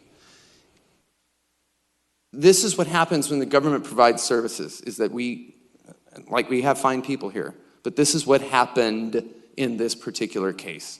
So as soon as we privatized it, the first thing that our contractors did was they went out and they conducted a survey of their service areas. And they went and they talked with their customers and they found out, hey, the city's been given XYZ hair salon service 3 days a week. They're paying for 1 day a week. That was a huge loss that the ratepayer was taking when it was in-house. So what we're seeing here, what we're witnessing is that adjustment that our contractors had to go out and provide, because their business depended on it, providing that analysis and figuring out, oh, here's where the city is losing money. Here's where the city was inefficient. Here are the things that we have to do. So we started to get some calls from some people who said, oh, well, hey, you guys aren't coming 3 times a week anymore. Well, you're only paying for 1 week. And the guy from the pizza joint called and said, hey, Clint, my big bin is gone, and now there's a little tiny one. Well, that's because that's what you are paying for. And the big bin, you were not paying for that. So now there's a new sheriff in town, and we've privatized, and we've gone out to our private haulers, and this correction had to occur. Well, since we did this, there have been changes in the industry, massive, massive changes, where now China doesn't even take the recyclables anymore. And there are people in Sacramento talking about changing the law to just let these guys bury it because they're not taking it in Asia anymore. So this industry continues to change, and it continues to change really on a daily basis. But what we've witnessed in the past 6 years are fine haulers, fine contractors, who are providing the best service that they possibly can to the people of the city of Fresno, the business owners of the city of Fresno. But they can't provide that service for free because that would blow up their business models. Now there are even more changes, and they're just trying to deal with it. And yes, they're coming to this council, and yes, they're looking for a rate increase. But the industry has changed in the 6 years since we privatized it, and it's changing every day, and it will continue to change. So I'm going to vote for this today because,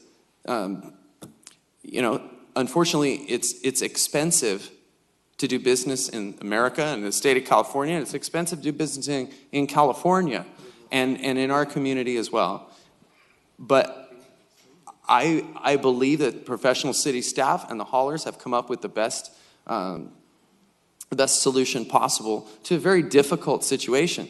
But just remember, folks, and I'm talking to my colleagues from the right-leaning conservative colleagues who are always, from their heart, going to bat for the little guy and for the ratepayer and the small business person. What we're seeing is we privatized it, and our private haulers corrected some of the inefficiencies. And that's what we're seeing here. They've corrected all the inefficiencies. They continue to provide good service out in our community. And unfortunately, the way the situation is, they have to come back. This is what happens when it goes outside. So the ratepayer is not experiencing the inefficiency and the loss, because that's what was happening. We have it with our partners, with our private haulers. They have the contracts now. And we have to, if they're going to do business with us, then they periodically, time to time, have to come to us and look for adjustments so that they can move forward and continue to provide that service. Else we bring it back in-house. So that's where I'm at, and I just wanted to share that with the new council members because, you learn a lot real fast when you're talking about trash hauling, and I appreciate the fine work that you've done, Councilmember Bredefeld, and like I said, I know that you're a hawk, you're a budget hawk and a watchdog, and I appreciate your good work. And so for everyone else on the council, that would be, I'm going to vote for this today, and that's the reason why. Because if you're going to privatize, if you're going to go outside, then this is what's going to happen. We have to continue to work with our haulers. If you keep it in house, well then if we change things, there's meet and confer. There's all kinds of things that we have to go through if we're dealing with our own in-house haulers, which we do for residential. But in this case, we're partnered up with these folks, and so that's why I'm going to be voting for it today. Thank you. Thank you, Council Member Olivier, for your comments. So I believe, Councilmember Capriello punched up now. Are we going to vote pretty soon? Hopefully. Thank you. Councilmember Baines. Yeah, I'll just make a couple brief comments. In large part, as funny as this may sound, I agree with Councilmember Olivier. Second time today, I think we've been in agreement. But I know in 2 days, two issues in 1 day.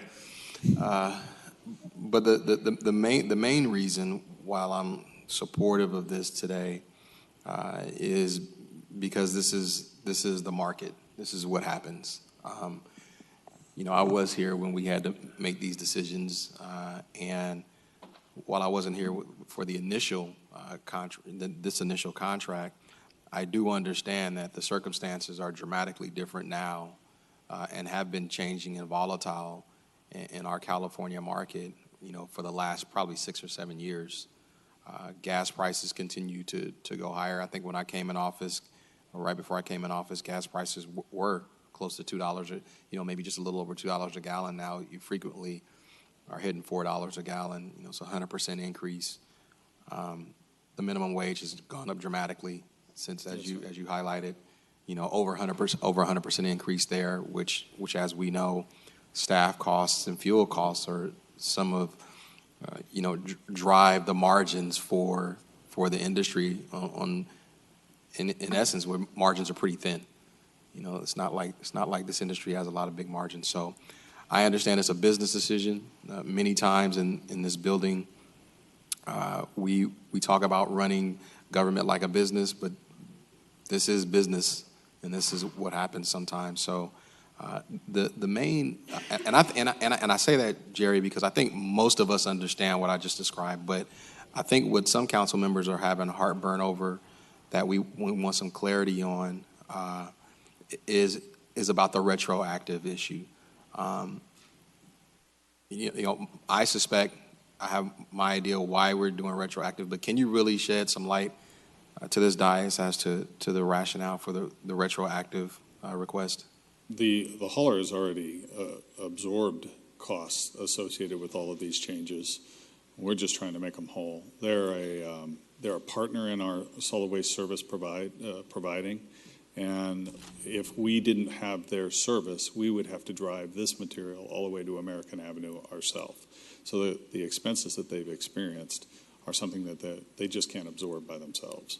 We recognize that, and they've been absorbing them. They asked us in March for relief, and we're just now getting to the place where we can get it to them. And that's what, and I'm glad you said that. So I think the dais understands that they've been asking for some time. Obviously, it takes some time to put these together, but I think that's the salient point here, is that the hauler, our partner, did ask for this relief some time ago, but we're just now having the opportunity to act today. Had we acted on this maybe when they asked, there probably wouldn't be the need for retro. So I just wanted, from my perspective, I don't want to belabor the point too much, because I know things happen. I know we couldn't get to it earlier, but other council members may feel differently about it, but I do understand why we're asking for the retro. So I'm happy to support it today.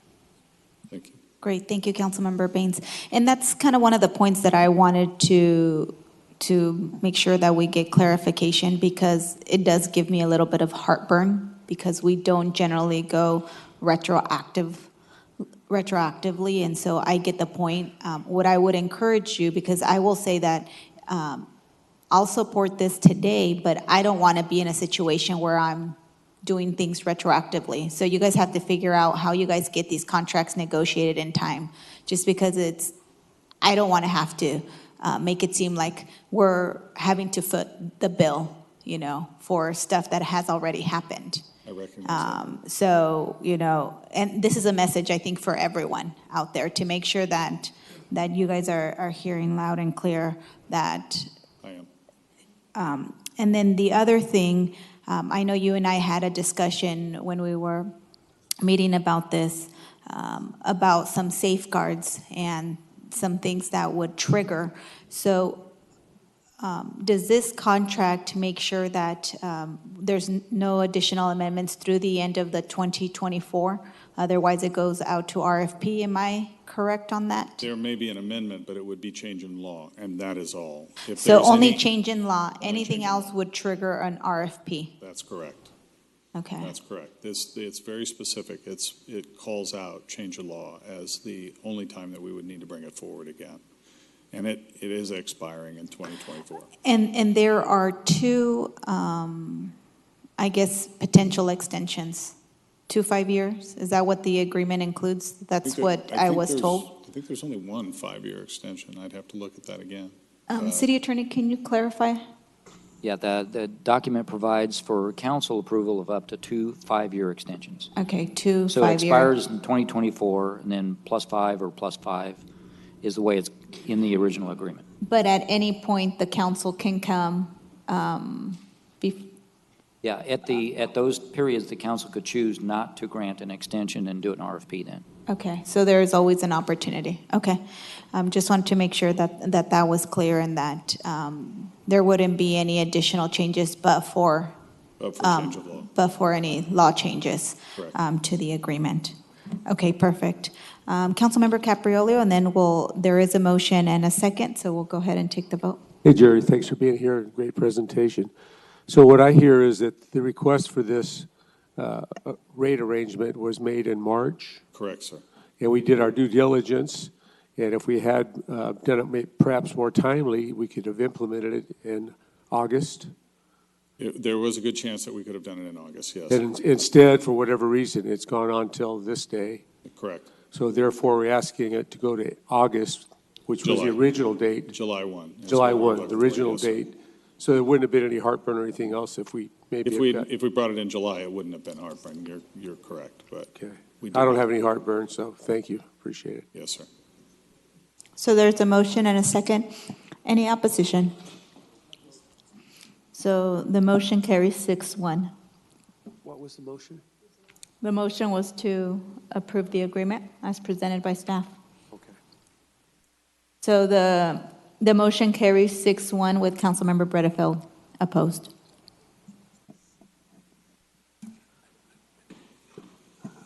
Next, we'll go to item 3E, which is actions related to the First Amendment to Commercial Solid Waste Franchise Agreement with Allied Waste and Mid-Valley. Good afternoon, Council. Jerry Schuber again, Assistant Director of Public Utilities, Waste Management.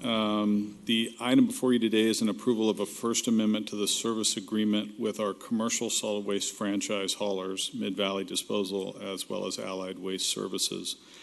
Both exclusive commercial solid waste franchises were awarded in 2011 a 10-year agreement. As a result of this, city's outsourcing of the commercial solid waste. Both vendors have been performing admirably with a customer service rating of over 94%. The items before you seeks to make some modifications to the current agreement and clear up some inconsistencies in the contract language. The amendment would revise the definition of customer for the sake of recycling contacts and outreach. The First Amendment, if approved, would exercise the 2 5-year extensions included in their agreements, amending the term to end November 30th, 2031. The amendment would add provisions for the city to request waste characterization studies as needed for problem accounts and to comply with state law. The amendment would also allow rate approvals to be approved administratively through the city manager's office to coincide with predetermined maximum allowable rates as requested through an annual index-based adjustment. It would reduce the per-ton fee paid to the city for recycling to 0 and cap increases in franchise fees to no more than 19.5% and limit their increases per year to no more than 1.5%. The amendment would also clear up some contradictory language in the current agreement as identified through our most recent franchise audit performed by HF&H in 2017. The amendment would also remove the use of cost-based adjustment provisions from the contract as the language has been proven to be contradictory to the city's goal of maximum diversion rates for recycling purposes. This concludes my presentation. I'm available for questions, as well as both franchise haulers are available for questions as well. Great, Council thank you. President. So we'll go out to the public. Is there anyone in the public who wish to comment on this item? We can state your name and address for the record. You'll have 3 minutes. Nathan Alonso with the Fresno Chamber of Commerce, 2331 Fresno Street. On behalf of our organization, we're here to express our strong support for the extension of this contract between the city, Mid-Valley, and Republic Services. We believe that this extension represents the best value for the community's ratepayers. It signifies a good partnership with the 2 companies entering into this contract extension, which will generate additional needed revenue to our city's general fund. This extension and the stability that it will provide will allow them to make the necessary decisions internally to best serve Fresno. It's a win-win for the city and for these employers, their employees, and our community. We are also glad to see the transparency built into the contract as far as the rates go and the administration's willingness to communicate these with the council. We understand the need for this contract to come before you now so that these companies can go forward with purchasing and ordering equipment. And we're glad to see room for negotiations in the future should conditions in the industry as it pertains to recyclables go. So it's a win-win from our view, and we are proud to support this contract extension, and we ask for your vote. Thank you. Is there anyone else in the audience who wish to comment on this item? Seeing none, we'll bring it back to the dais. Councilmember Brando. Council President, this was an item that 3 or 4 months ago I highlighted here at council a couple times actually, but both these 2 contractors have recently passed a 5-year annual service review of their operations, and both received an A+ rating. And we talked about that at council, and I brought that forward several months ago. So I'm going to make with that acknowledgement that, and by the way, these folks actually interact with customers on the behalf of the city of Fresno. And so I think they're doing a real good job. Councilman Olivier talked to me yesterday. We had a conversation, and he said that he can call them out of the blue, and they will help him pick up couches that have been cast away in an alleyway and so forth. So I think they've really proven themselves. I think they're ready for a contract extension. So I'm going to make a motion to approve. Great, so we have a motion and a second. Councilmember Chavez. Councilmember Bredefeld. Yep. I also want to commend these haulers for the great work that they do. I have seen it personally in terms of the work that they do, and I'm happy to support this today. So keep up the good work. Great, so the screen is clear. Also, I'm glad to support the item. I will say, a shout out to Mid-Valley because you guys have been an awesome partner. I know anytime our office also calls you guys to help in our area, you guys are always there. So thank you for your work. So, there is a motion and a second. Any opposition? Seeing none, the motion carries unanimously. Next, we'll go to item 3A. This item is to authorize the use of a lease purchase agreement to finance purchase of 2 Type 3 fire engines in the amount of $767,500 as part of the department's 8-year apparatus replacement program, utilizing a cooperative purchase agreement with Boise Mobile Equipment. Chief, thank you for being so patient. Sure. This is included in the general fund's 5-year projections. I'm happy to answer any questions about this or 3B. Awesome. I will go ahead and make a motion. Is there anyone in the public who wish to comment on this item? Seeing none, we'll bring it back to the dais. Councilmember Capriolio. Thank you.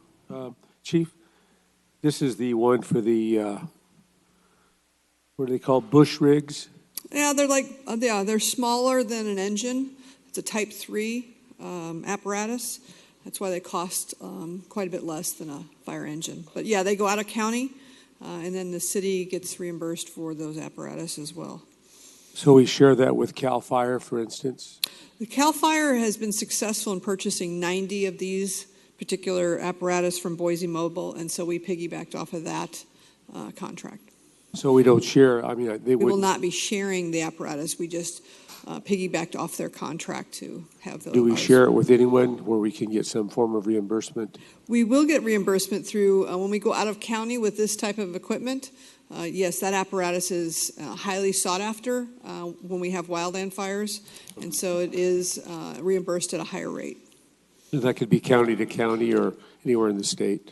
Anywhere where it's auto aid is requested, or mutual aid is requested, rather, and so it's usually state or federal reimbursement. Very good. Thank you much. Mm-hmm. Perfect. So there's a motion by myself, second by Councilmember Chavez. Any opposition? Seeing none, the motion carries unanimously.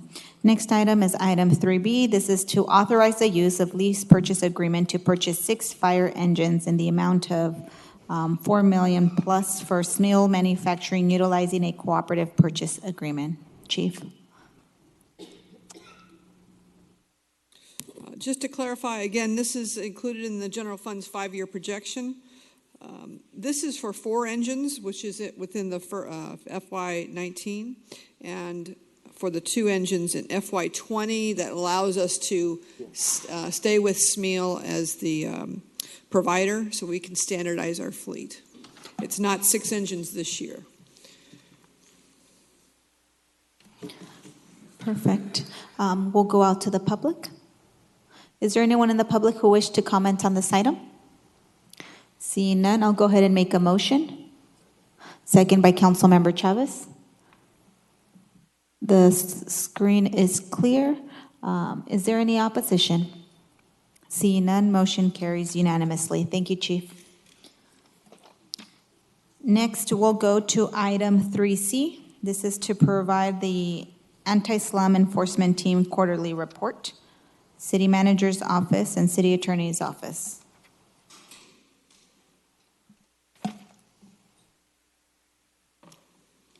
you, Council. Kelly Furtado with DARM, and doing all the technical work over here is Christina with the City Attorney's Office. We're going to split up this workshop today and go pretty quickly for you all. There's lots of great pictures. I encourage you in your packets and then on the screen to pay attention to the before and afters. They're fantastic. You may recall that we are required quarterly to come before this body and provide this workshop. And before I do that, I just want to remind you all the anti-slum enforcement team is really one of what I feel like the best partnering between departments. We've got the City Attorney's Office and DARM team. If I could just indulge the staff and myself for a moment and ask them to stand up. We've got some inspectors back here and some attorney's office team over here. Don't let the sides confuse you. We do work really well together. But we got a lot of folks out doing inspections right now, so the inspector team looks a little bit light compared to the attorneys. It's not necessarily that way. Thank you. Thank you. So whenever you see these pictures, and I'm having you look at, these are the folks that are making it happen. So over 500 units so far in this last year, and we just all got together this week and had an asset-versary. We had our 1-year anniversary of being a team and being fully staffed, and so in under a year, we've improved the living units of at least 500 units in our city. We have so many active cases right now. We've really exceeded our expectations for this unit, and there's another almost 500 in the works right now today being improved. So I'm going to keep, again, my comments incredibly short. I just wanted to really acknowledge the team, the hard work, and let you guys know that we are so successful with our compliance agreement. So I don't think when we developed this unit, we thought that that would be such a tool. We have had so much success with going in, identifying issues, and having compliance agreements and getting us there. So with that, I'm going to hand it over to Christina, and she's going to briefly go through some of the updates since since the staff report that's in your packets was prepared, and she's going to flip through a whole bunch of photos really quickly. If you need her to come back to anything, let her know. But again, these are all in your packet as well, so you can follow along. Thank you, Kelly. Good afternoon, Council President Soria, Council members. I am Christina Roberson, Supervising Deputy City Attorney with Asset. Like Kelly mentioned, we have prepared some slides to highlight some of the properties that we've been working on. When available, we have some before and afters that are pretty impressive. The first property we will highlight is 4815 East Fountain Way. This is a deteriorating and occupied 57-unit apartment complex. A compliance agreement was signed at the end of September, and hard costs were paid in the amount of $14,947 in full. The property is currently in escrow to an investor who plans to rehabilitate. So you can see some of the exterior conditions and then some of the interior conditions. Could you tell us which district has the benefit of your program? That is actually in District 4. So good question. The next property on the list is 4805 East University. This one is also in District 4. This is a partially occupied substandard 3-unit complex with an extensive history of housing code violations, including a history of squatters. A petition for appointment of receiver over this property was filed just this week, October 22nd, 2018. Here are some of the interior conditions of that property. The next property is 4608 to 4612 East Inyo. That one is in District 7. This is an occupied and deteriorating 8-unit complex with significant substandard conditions. A notice and order was issued on September 10th, 2018, and Asset is in negotiation with the property owner to enter into a settlement agreement, which would include the repair of the violations and the payment of the hard costs. Here are some of the interior conditions. 4460 East Woodward is in District 5. This is a 4-unit multifamily residence that was occupied and severely dilapidated. The property owners promptly completed work related to a serious mold issue at the property, and a full rehabilitation of the property is in progress. Again, some interior conditions here. 440 South Chestnut is in District 5. This is an occupied, substandard, and deteriorating 12-unit complex with excessive police calls for service and significant health and safety violations. A notice and order on this property was issued on October 1st of this year, and Asset is negotiating a settlement agreement with the property owners on this one as well. Some of the interior conditions. 5035 through 5049 East Lane is in District 5. This is an occupied 16-unit complex that came to our attention for police activity and code violations. After an inspection warrant was executed in April, an administrative citation for $86,000 was issued. Based on the owner's continued efforts towards compliance, there have been some negotiations regarding settlement. However, owner has appealed the citation, and a hearing is set for December 4th and 5th in front of the administrative hearing officer. So these are some of the in-progress pictures. 701 West Cambridge is in District 1. This property is a partially occupied 10-unit apartment complex with significant health and safety issues, including mold, water damage, insect infestations.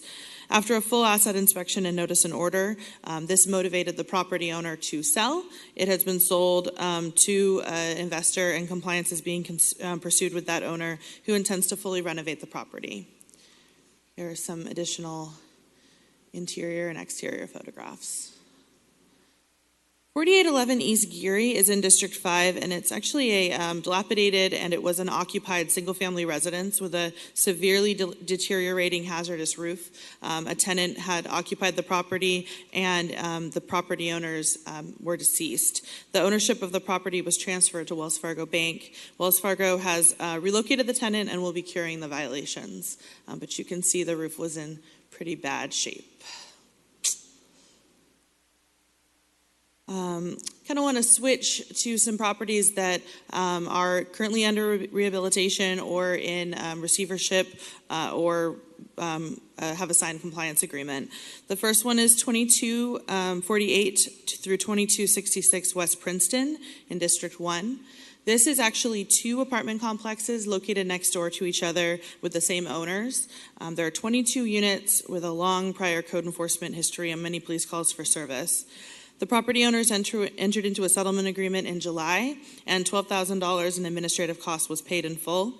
Clearance inspections on each property have been completed, and the case will close after the permits are finalized.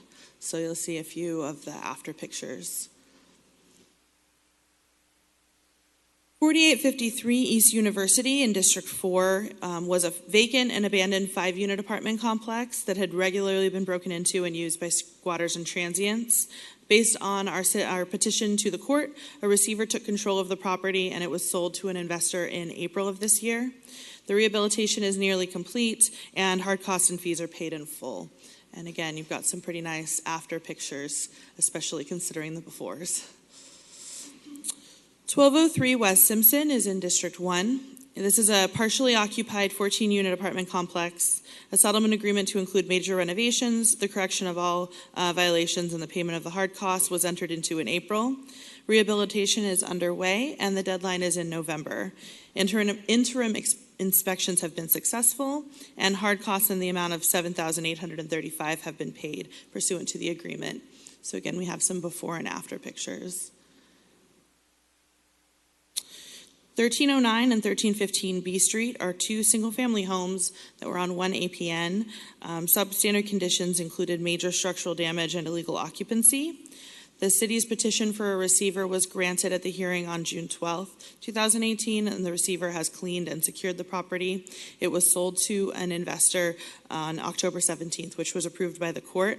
When you see the after picture there, at this point, the after is just the fact that it is cleaned and secured and no one is getting in there and illegally occupying it.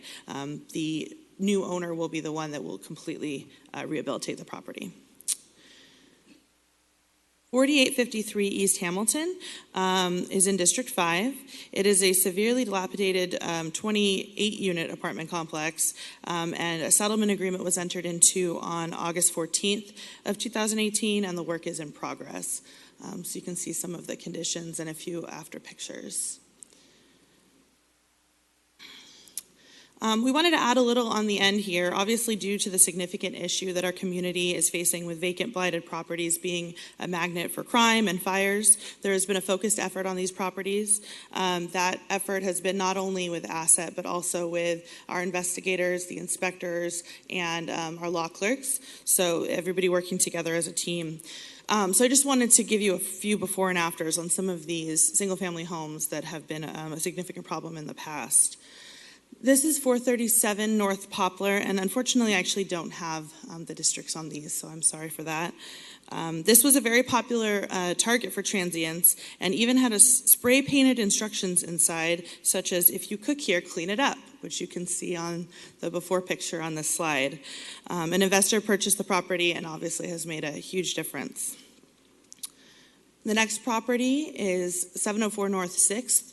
This one is one where, based on the efforts of the law clerk and the inspector, we were able to put some significant pressure on the property owner who kept the property and rehabilitated it and hopefully will be renting it. So there's a before and after for this property. Another one, very similar, 421 North Park, was sold to an investor. You can see that it lacked all siding. It was there were many substandard conditions, and people were actually living in that one. Again, an investor purchased the property and has rehabilitated it. And finally, you can see some interior photos. 362 North Calaveras was a similar situation, constant target for illegal occupancy, and has now been rehabilitated. Here's some after pictures interior. Just as a final note, investigator Aaron Martin and I recently went to Somerset Village Apartments, which you may remember from a few years back, just to walk through and check in. And based on our observations, the exterior did appear to be in compliance.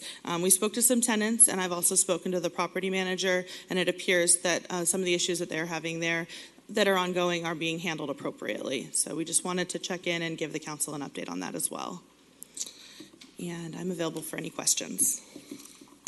Thank you both. Do you mind if I jump in for a second? Sure. Kelly, I'm glad you had the team stand up because the work, as you all can see, is so meaningful and important to this community. So thank you all again for everything that you're doing. It's fantastic. And at this point, Council, what we would recommend, because the team is working seamlessly and very well together, is instead of doing quarterly reports, maybe doing quarterly tray memos with the pictures and the whole report, and then coming back with an annual workshop. And so if you are okay with that, that's what we would suggest at this point. You know, I like the quarterly reports. You know, Councilmember Brenda? Yeah.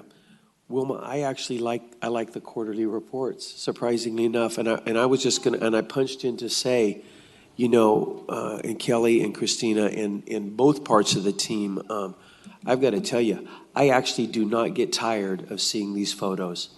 To see the before and after photos, praise the Lord, I'll tell you that. We're doing good work on this issue.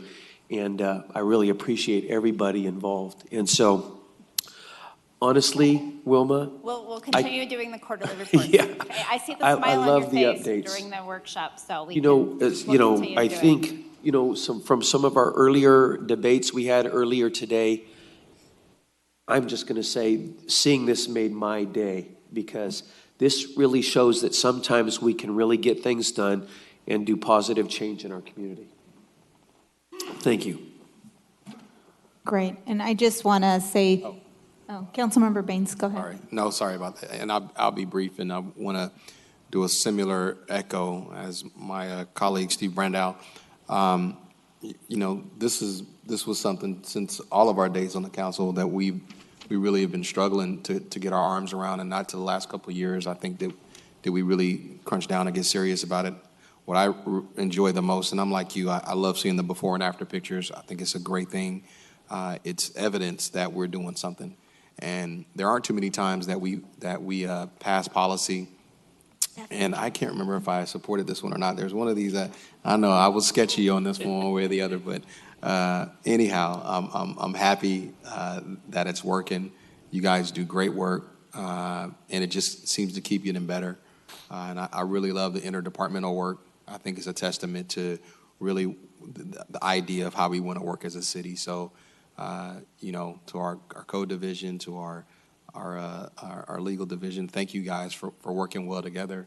And Wilma did great work on getting your departments, getting your teams and what have you. Kelly, as always, you're a rock star down there, and we appreciate all the work you guys do.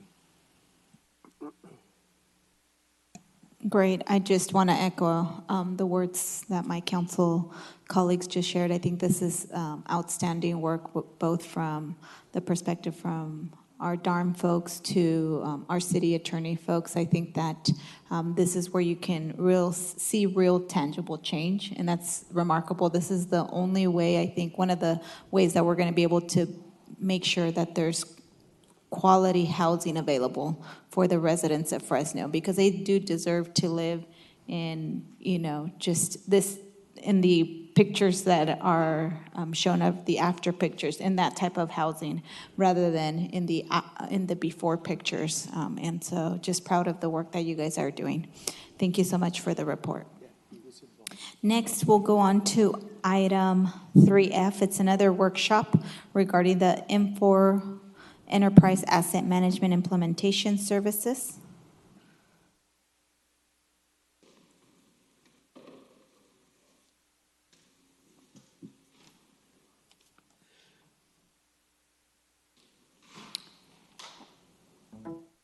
Item 3F, which I believe is followed by an action item.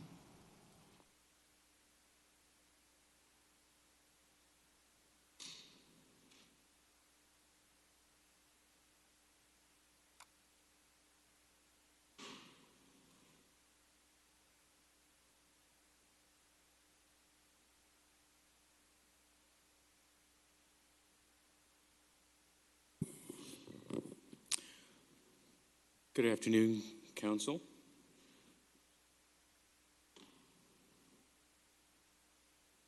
My name is Brian Spinder.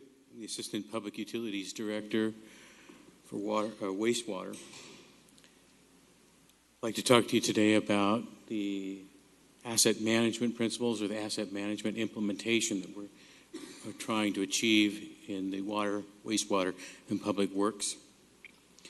What I'd like to start off with is, first of all, let me mention that I do need to read into the record that this has changed. This document has changed slightly. I had to update some of the data, but I do need to read that into record. So what I'd like to do is to start off with a definition of what is asset management. When you ask the American Public Works Association, they'll tell you that asset management is a comprehensive and structured approach to the long-term management of assets as tools for the efficient and effective delivery of community benefits. I don't know about you folks, but that doesn't make a lot of sense to me. So really what I like to do is put it into something that we all can kind of conceptualize. I want you to think about for just a moment. I've given you all $100. What would you do with that $100? Some of you. You lotto tickets, okay. Buy a drink. I know we could probably get Jane switched over from box wine to bottled wine. But there's a lot of things you could do if I gave you $100. Now I'm going to tell you, you have to use that $100 to pay your utility bill. The first thing you're going to think of, I won't mention. But the second thing is usually that comes to mind is, wait a minute, if I'm giving you this $100, I had better get some value for it. I want value for that money. So really, an asset management program is all about bringing value to our customers. How do we bring value to our customers? First of all, by knowing the expectations of our customers. And second of all, by making sound decisions about how we buy, operate, maintain, and ultimately retire the assets needed to meet our customers' expectations. So how do we maintain those assets is the subject of this workshop.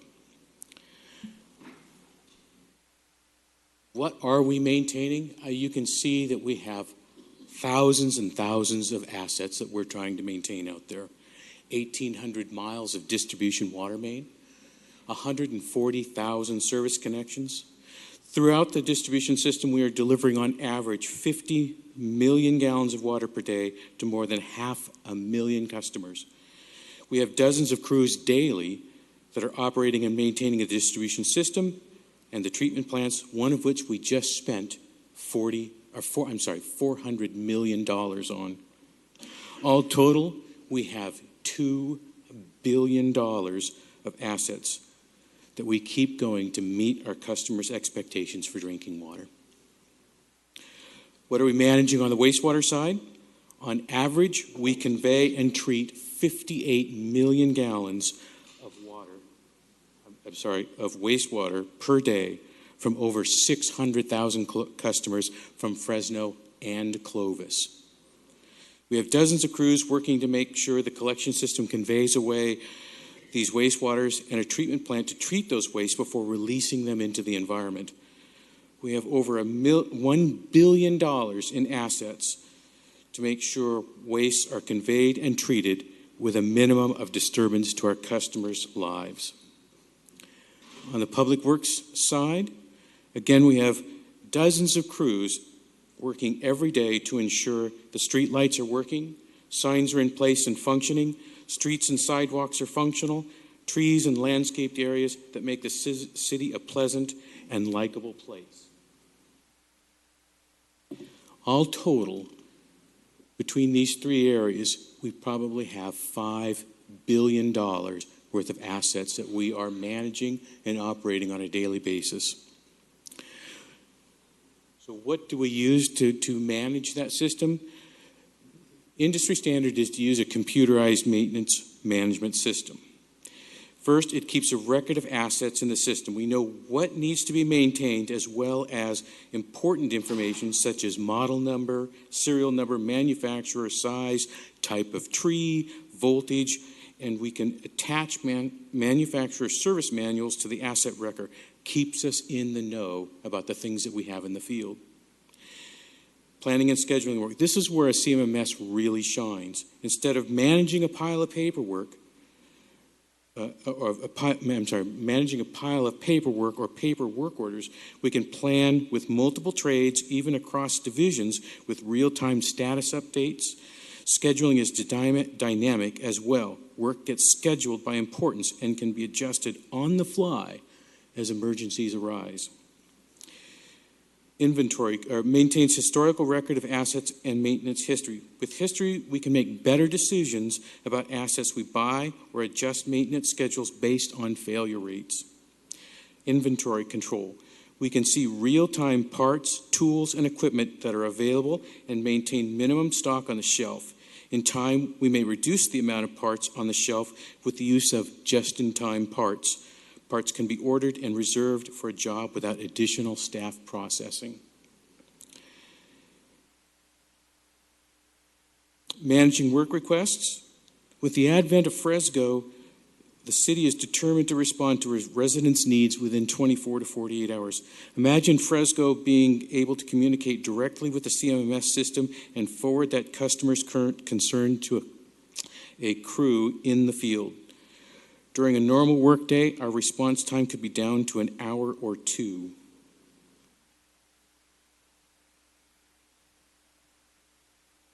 With real-time information, we can maintain assets based on usage, not just every 3 months. And finally, from information in the CMMS system, we can set goals for ourselves and our maintenance accomplishment rates and make adjustments to meet those goals. And we have also integration with other application that means information moves quickly to those who need it and can respond more timely to customer needs. Our benefits: minimize asset downtime. We maintain the important assets more closely, and we can respond faster with planned maintenance. Greater fiscal management. We see where we are spending money and take measures to reduce or better manage that spending. Increased staff efficiency. We're not waiting to pass around a piece of paper or retype information from one application or another. Improved customer service, especially with the link with Fresgo. During the workday, we can get response time down to a couple of hours. Centralized asset information. Information is available across divisions as well as across departments. The ability to plan and forecast future costs. With historical data, we can do a better job of predicting how much maintenance is going to be needed in the future, especially as our assets age. The ability to eliminating legacy systems. Right now, Public Works and the wastewater collection system is using Hansen version 7.7, which is a version that's no longer supported by the vendor. Because the software is so outdated, we're keeping GIS and another server going that is also no longer being supported by the respective vendors. And finally, it provides value to our ratepayers. This gets back to making sure we meet our customers' expectations and make sound decisions. What we're talking about is implementing the software Infor EAM. Basically, it starts by transferring the historical data that we have in the legacy systems into EAM. Several cases, say for example with the collections and with Public Works Department, we have decades of information that would be available that needs to be updated and put into our current system, or the new system. That information is valuable for making predictions into the future about how we should operate and maintain those assets. We'll also be implementing a new water division operations in EAM. We will also be integrating this system into our other current systems, for example, Fresco, PeopleSoft, and our GIS applications.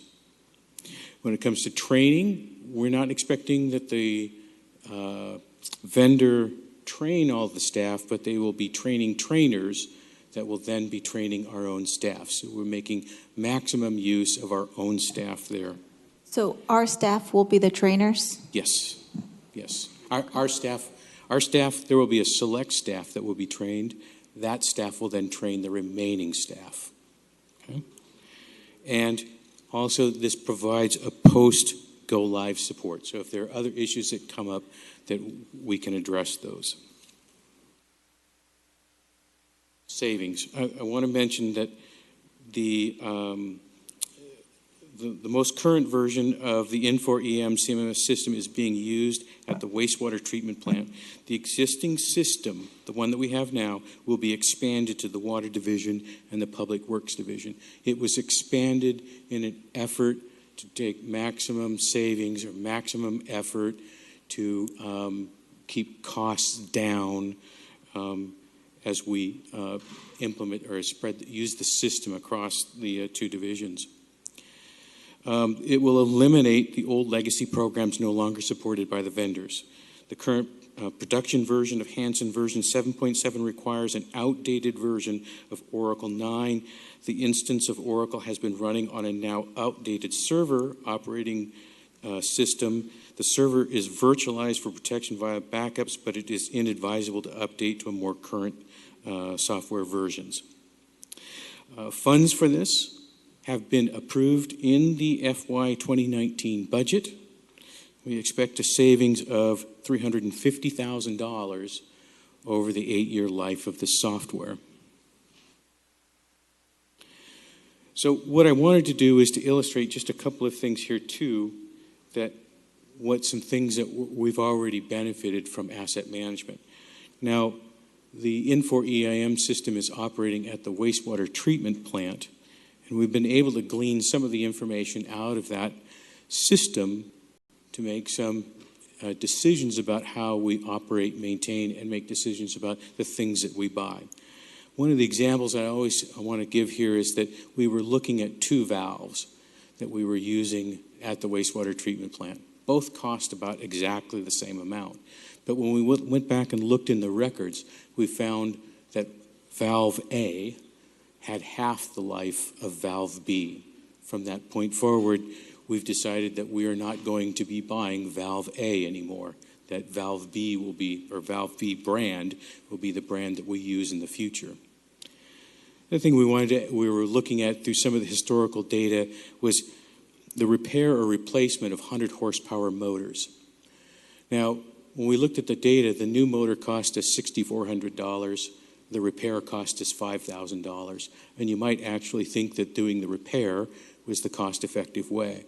But when you did a present value analysis over the life of the product, we found it was actually better to buy new motors than it was to try and repair them.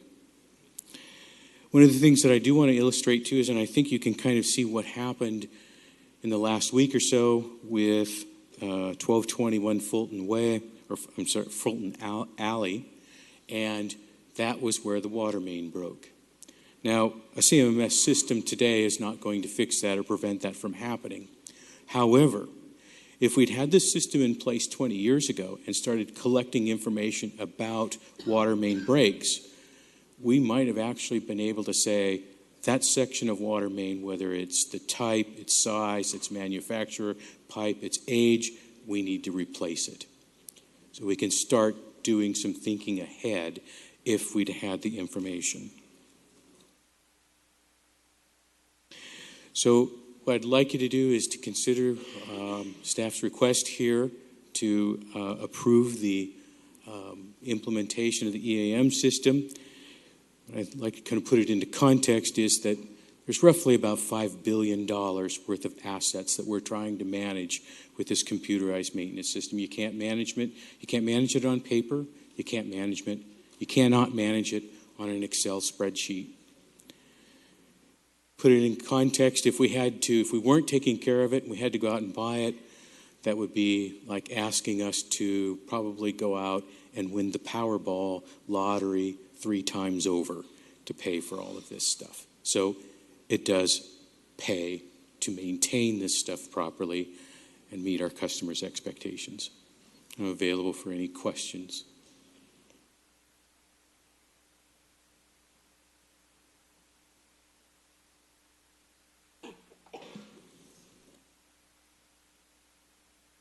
Councilmember Capriolio. Great presentation.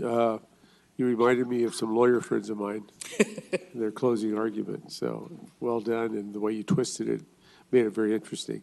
Thank you. I don't mean twist in a negative way, but the flavor you put on it was very interesting and very relevant. Thank you. And then Powerball, let's see what we can do on that.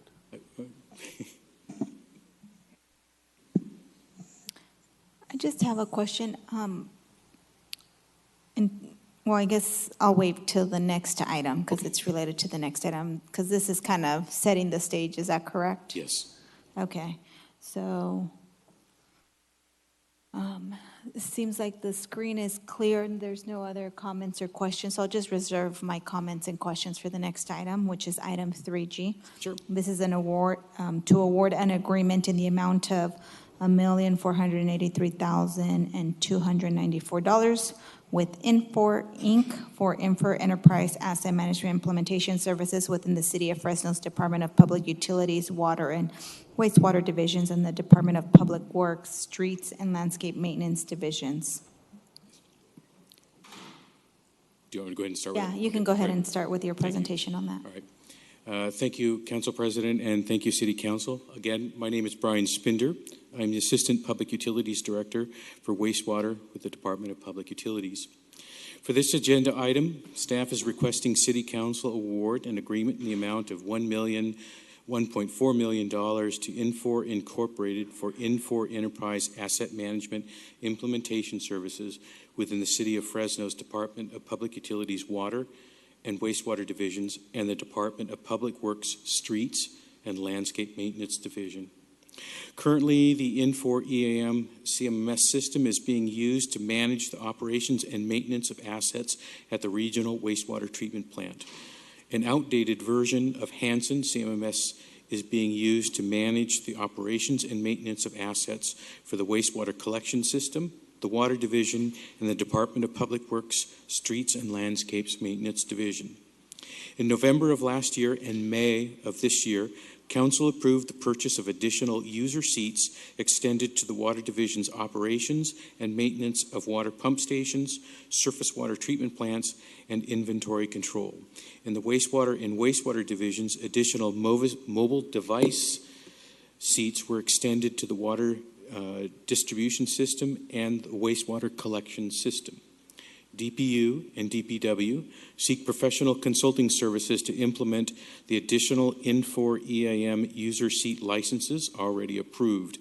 Implementation includes migrating data from outdated version of Hansen and converting that data to the Infor EAM system, integrating EAM to other City of Fresno software platforms such as Fresco, GIS, PeopleSoft, and SCADA, training and knowledge transfer, and technical support as needed.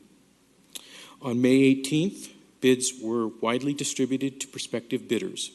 The bidding closed on June 26th with 3 bids ranging from $1.4 to $2.1 million.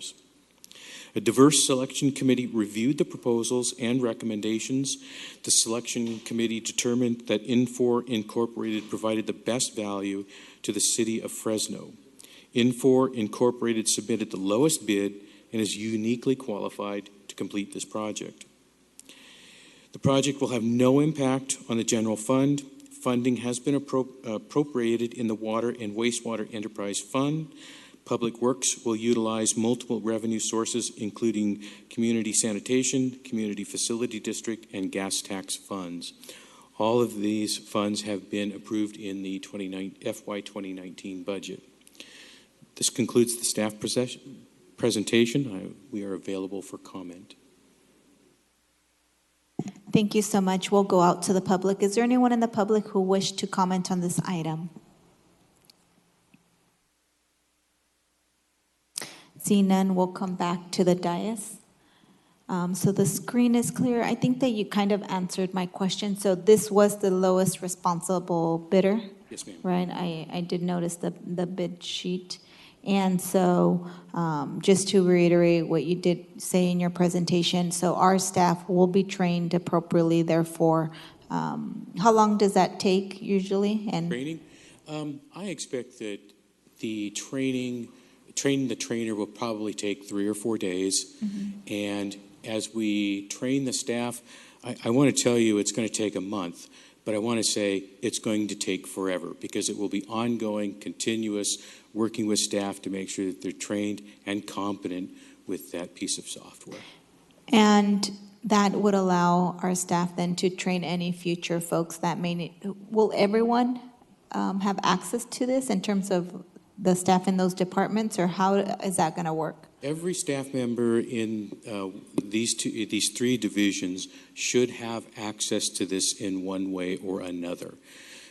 You'll find that the crews, the work planners, the supervisors of those crews are probably going to be the people that are using it more extensively. There'll be other people that will be using it less extensively. Sometimes it'll be just to check data. Sometimes it will be to just fill in their timesheet. Okay. And how much, I know that we have a total amount.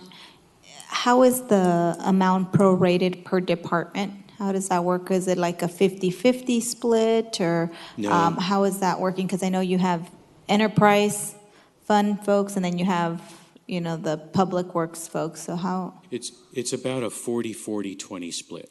40% for water, 40% for wastewater, and 20% for public works. They have a smaller portion of it. And none of it is coming from general fund? None of it. Okay, perfect. And lastly, it will communicate with some of the, web apps that we have, like Fresco, you said? Yes, the one thing I'm really excited about is its integration with Fresco, that as a customer relates something in the field, especially during the workday, if we have crews available, I envision that it will flow directly into the work management system, allowing the supervisor then to look for the nearest crew to this incident, and they can dispatch someone close to that incident to at least first investigate it.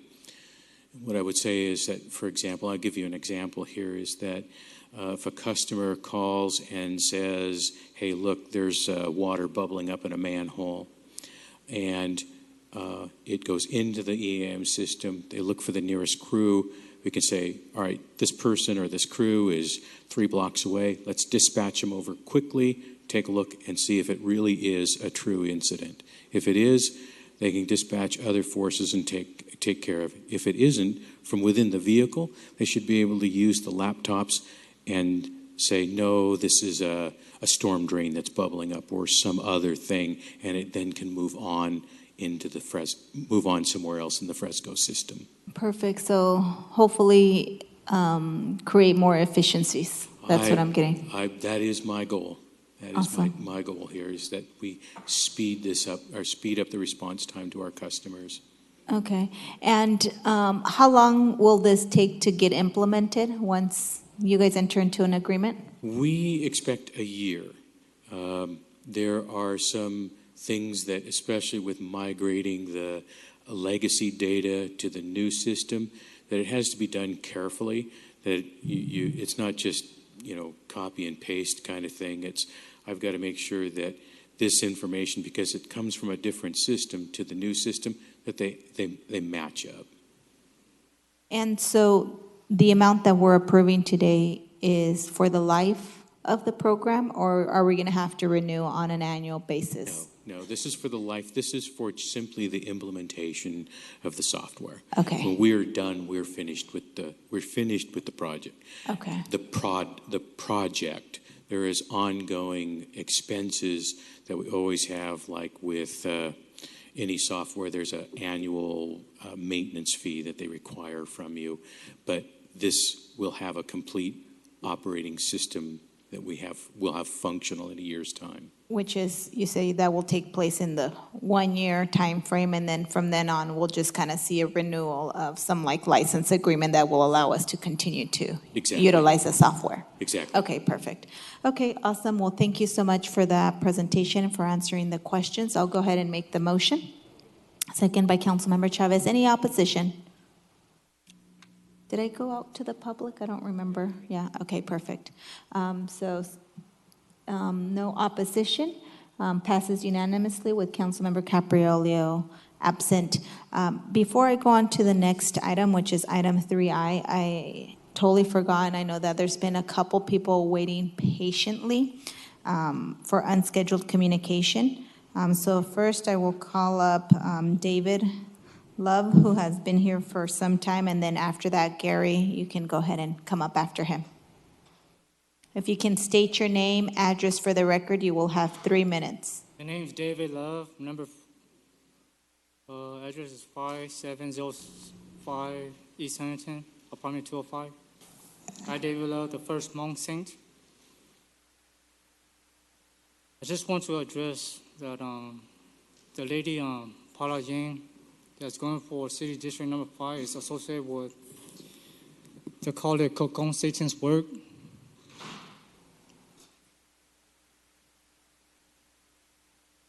In the City District Number 5, guidance from High Burville's Lady Satan City XING.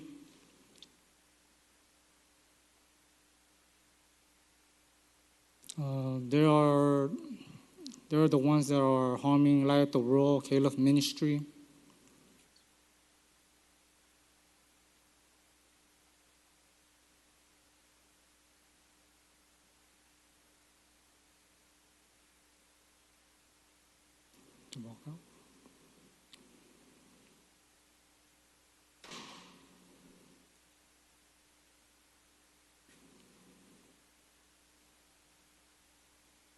I noticed that the election is coming up.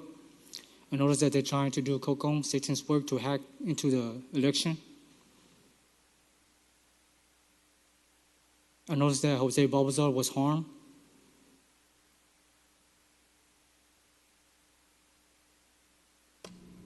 I choose Jose Balbazar, Luis Chavez, and Davis for City District Number 5. That's all. Thank you. Gary, do you want to come on down? Thanks for also being patient. So remember, state your name, address for the record. You will have 3 minutes. My name is Gary, and 2029 Exit Way.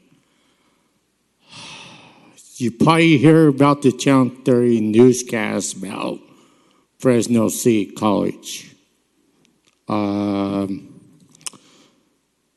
I did talk to my counselor this week, and me and my girlfriend go to Fresno City College. No bots, no campus police around the cafeteria. Somebody got caught, and I'm trying to get hold. I can't remember her name. You see me to the school, and it's a college. She's got blonde hair. You know what I'm talking about. The But, college president? Yeah. Carol Goldsmith. She's the college president. Yeah. I'm trying to get a hold of her for I can because my mom saw the news and my girlfriend's mom and her dad saw that. I didn't speak to them, nothing, because I go to school Mondays, Wednesdays, and Fridays. And that campus is not safe no more because that man went to jail. And then I called City Hall and see it's okay now I speak for you because you always see me to school. You know that. Because you want this brother here to be safe, and yeah. But I'm not mad at you because, because I already told my counselor that I says I will speak to her about it. So we need to get that done. We need to get more campus, please.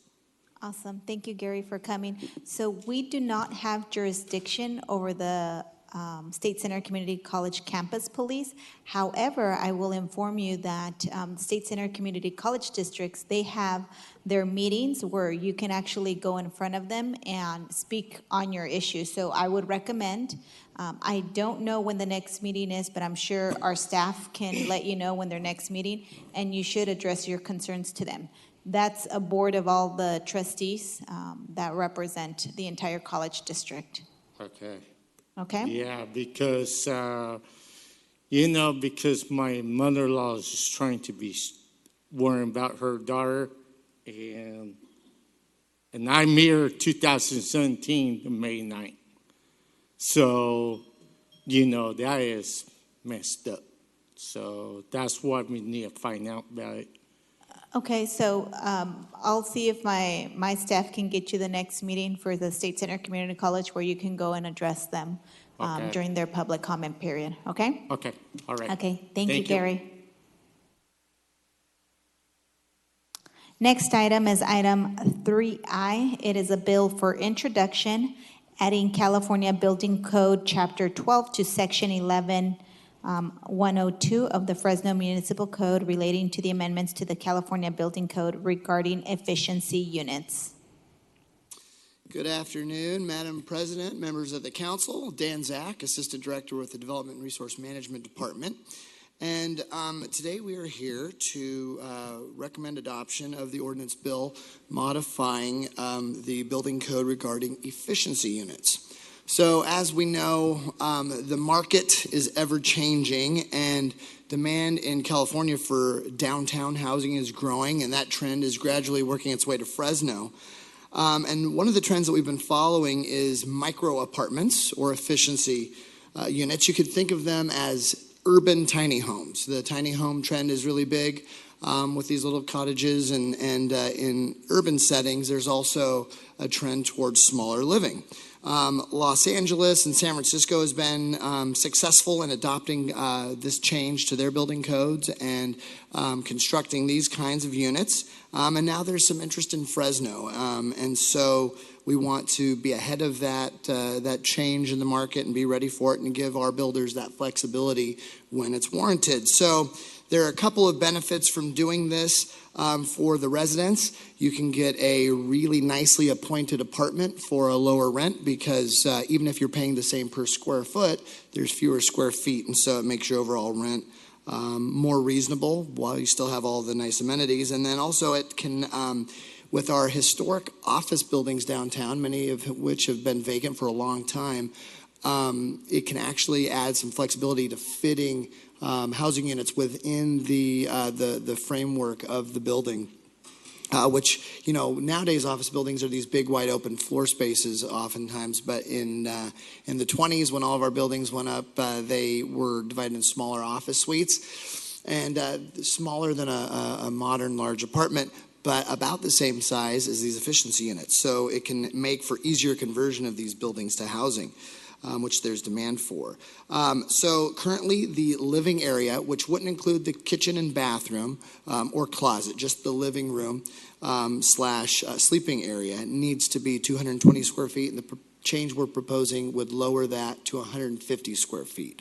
And that adds the flexibility that the market needs if it's going to go in this direction and do some experimenting with these micro apartments or efficiency units. This change is allowed within the health and safety code. Other cities have done it in California, and so we want to be ready for this trend when it works its way here. And we have indications that there's a potential project that might want to take advantage of this, so we want to be ahead of that. So staff recommends the adoption of the ordinance bill, and happy to take any questions that you might have. Awesome, thank you. We will go out to the public. Is there someone in the public who wishes to comment on this item? Seeing none, we'll bring it back to the dais. Are there any questions, comments? Councilmember Baines. Yeah, I'm going to make a motion to approve. I happen to know a developer who's looking at doing these types of units, so I think it's great that we're bringing this forth, and we're hopeful that they're successful in their endeavors. So I'm happy to make a motion to approve.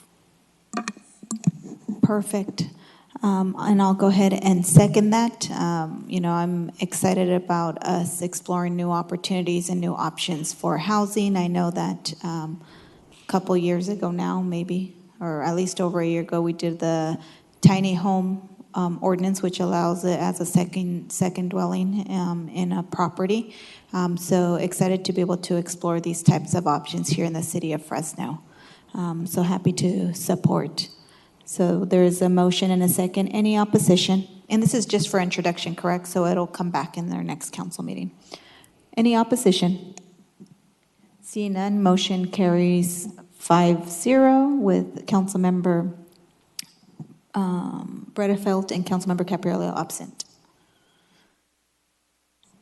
Next, we do have, I think we have one last. We have closed session, but we do have item 4B, and we did dispose earlier during special meeting on this issue. So if there's no opposition, we're going to just table that indefinitely. So we'll go ahead and go to closed session. We have one last item, and then we will adjourn, so we won't be coming back. Yes, we have just labor negotiation concerning FCEA.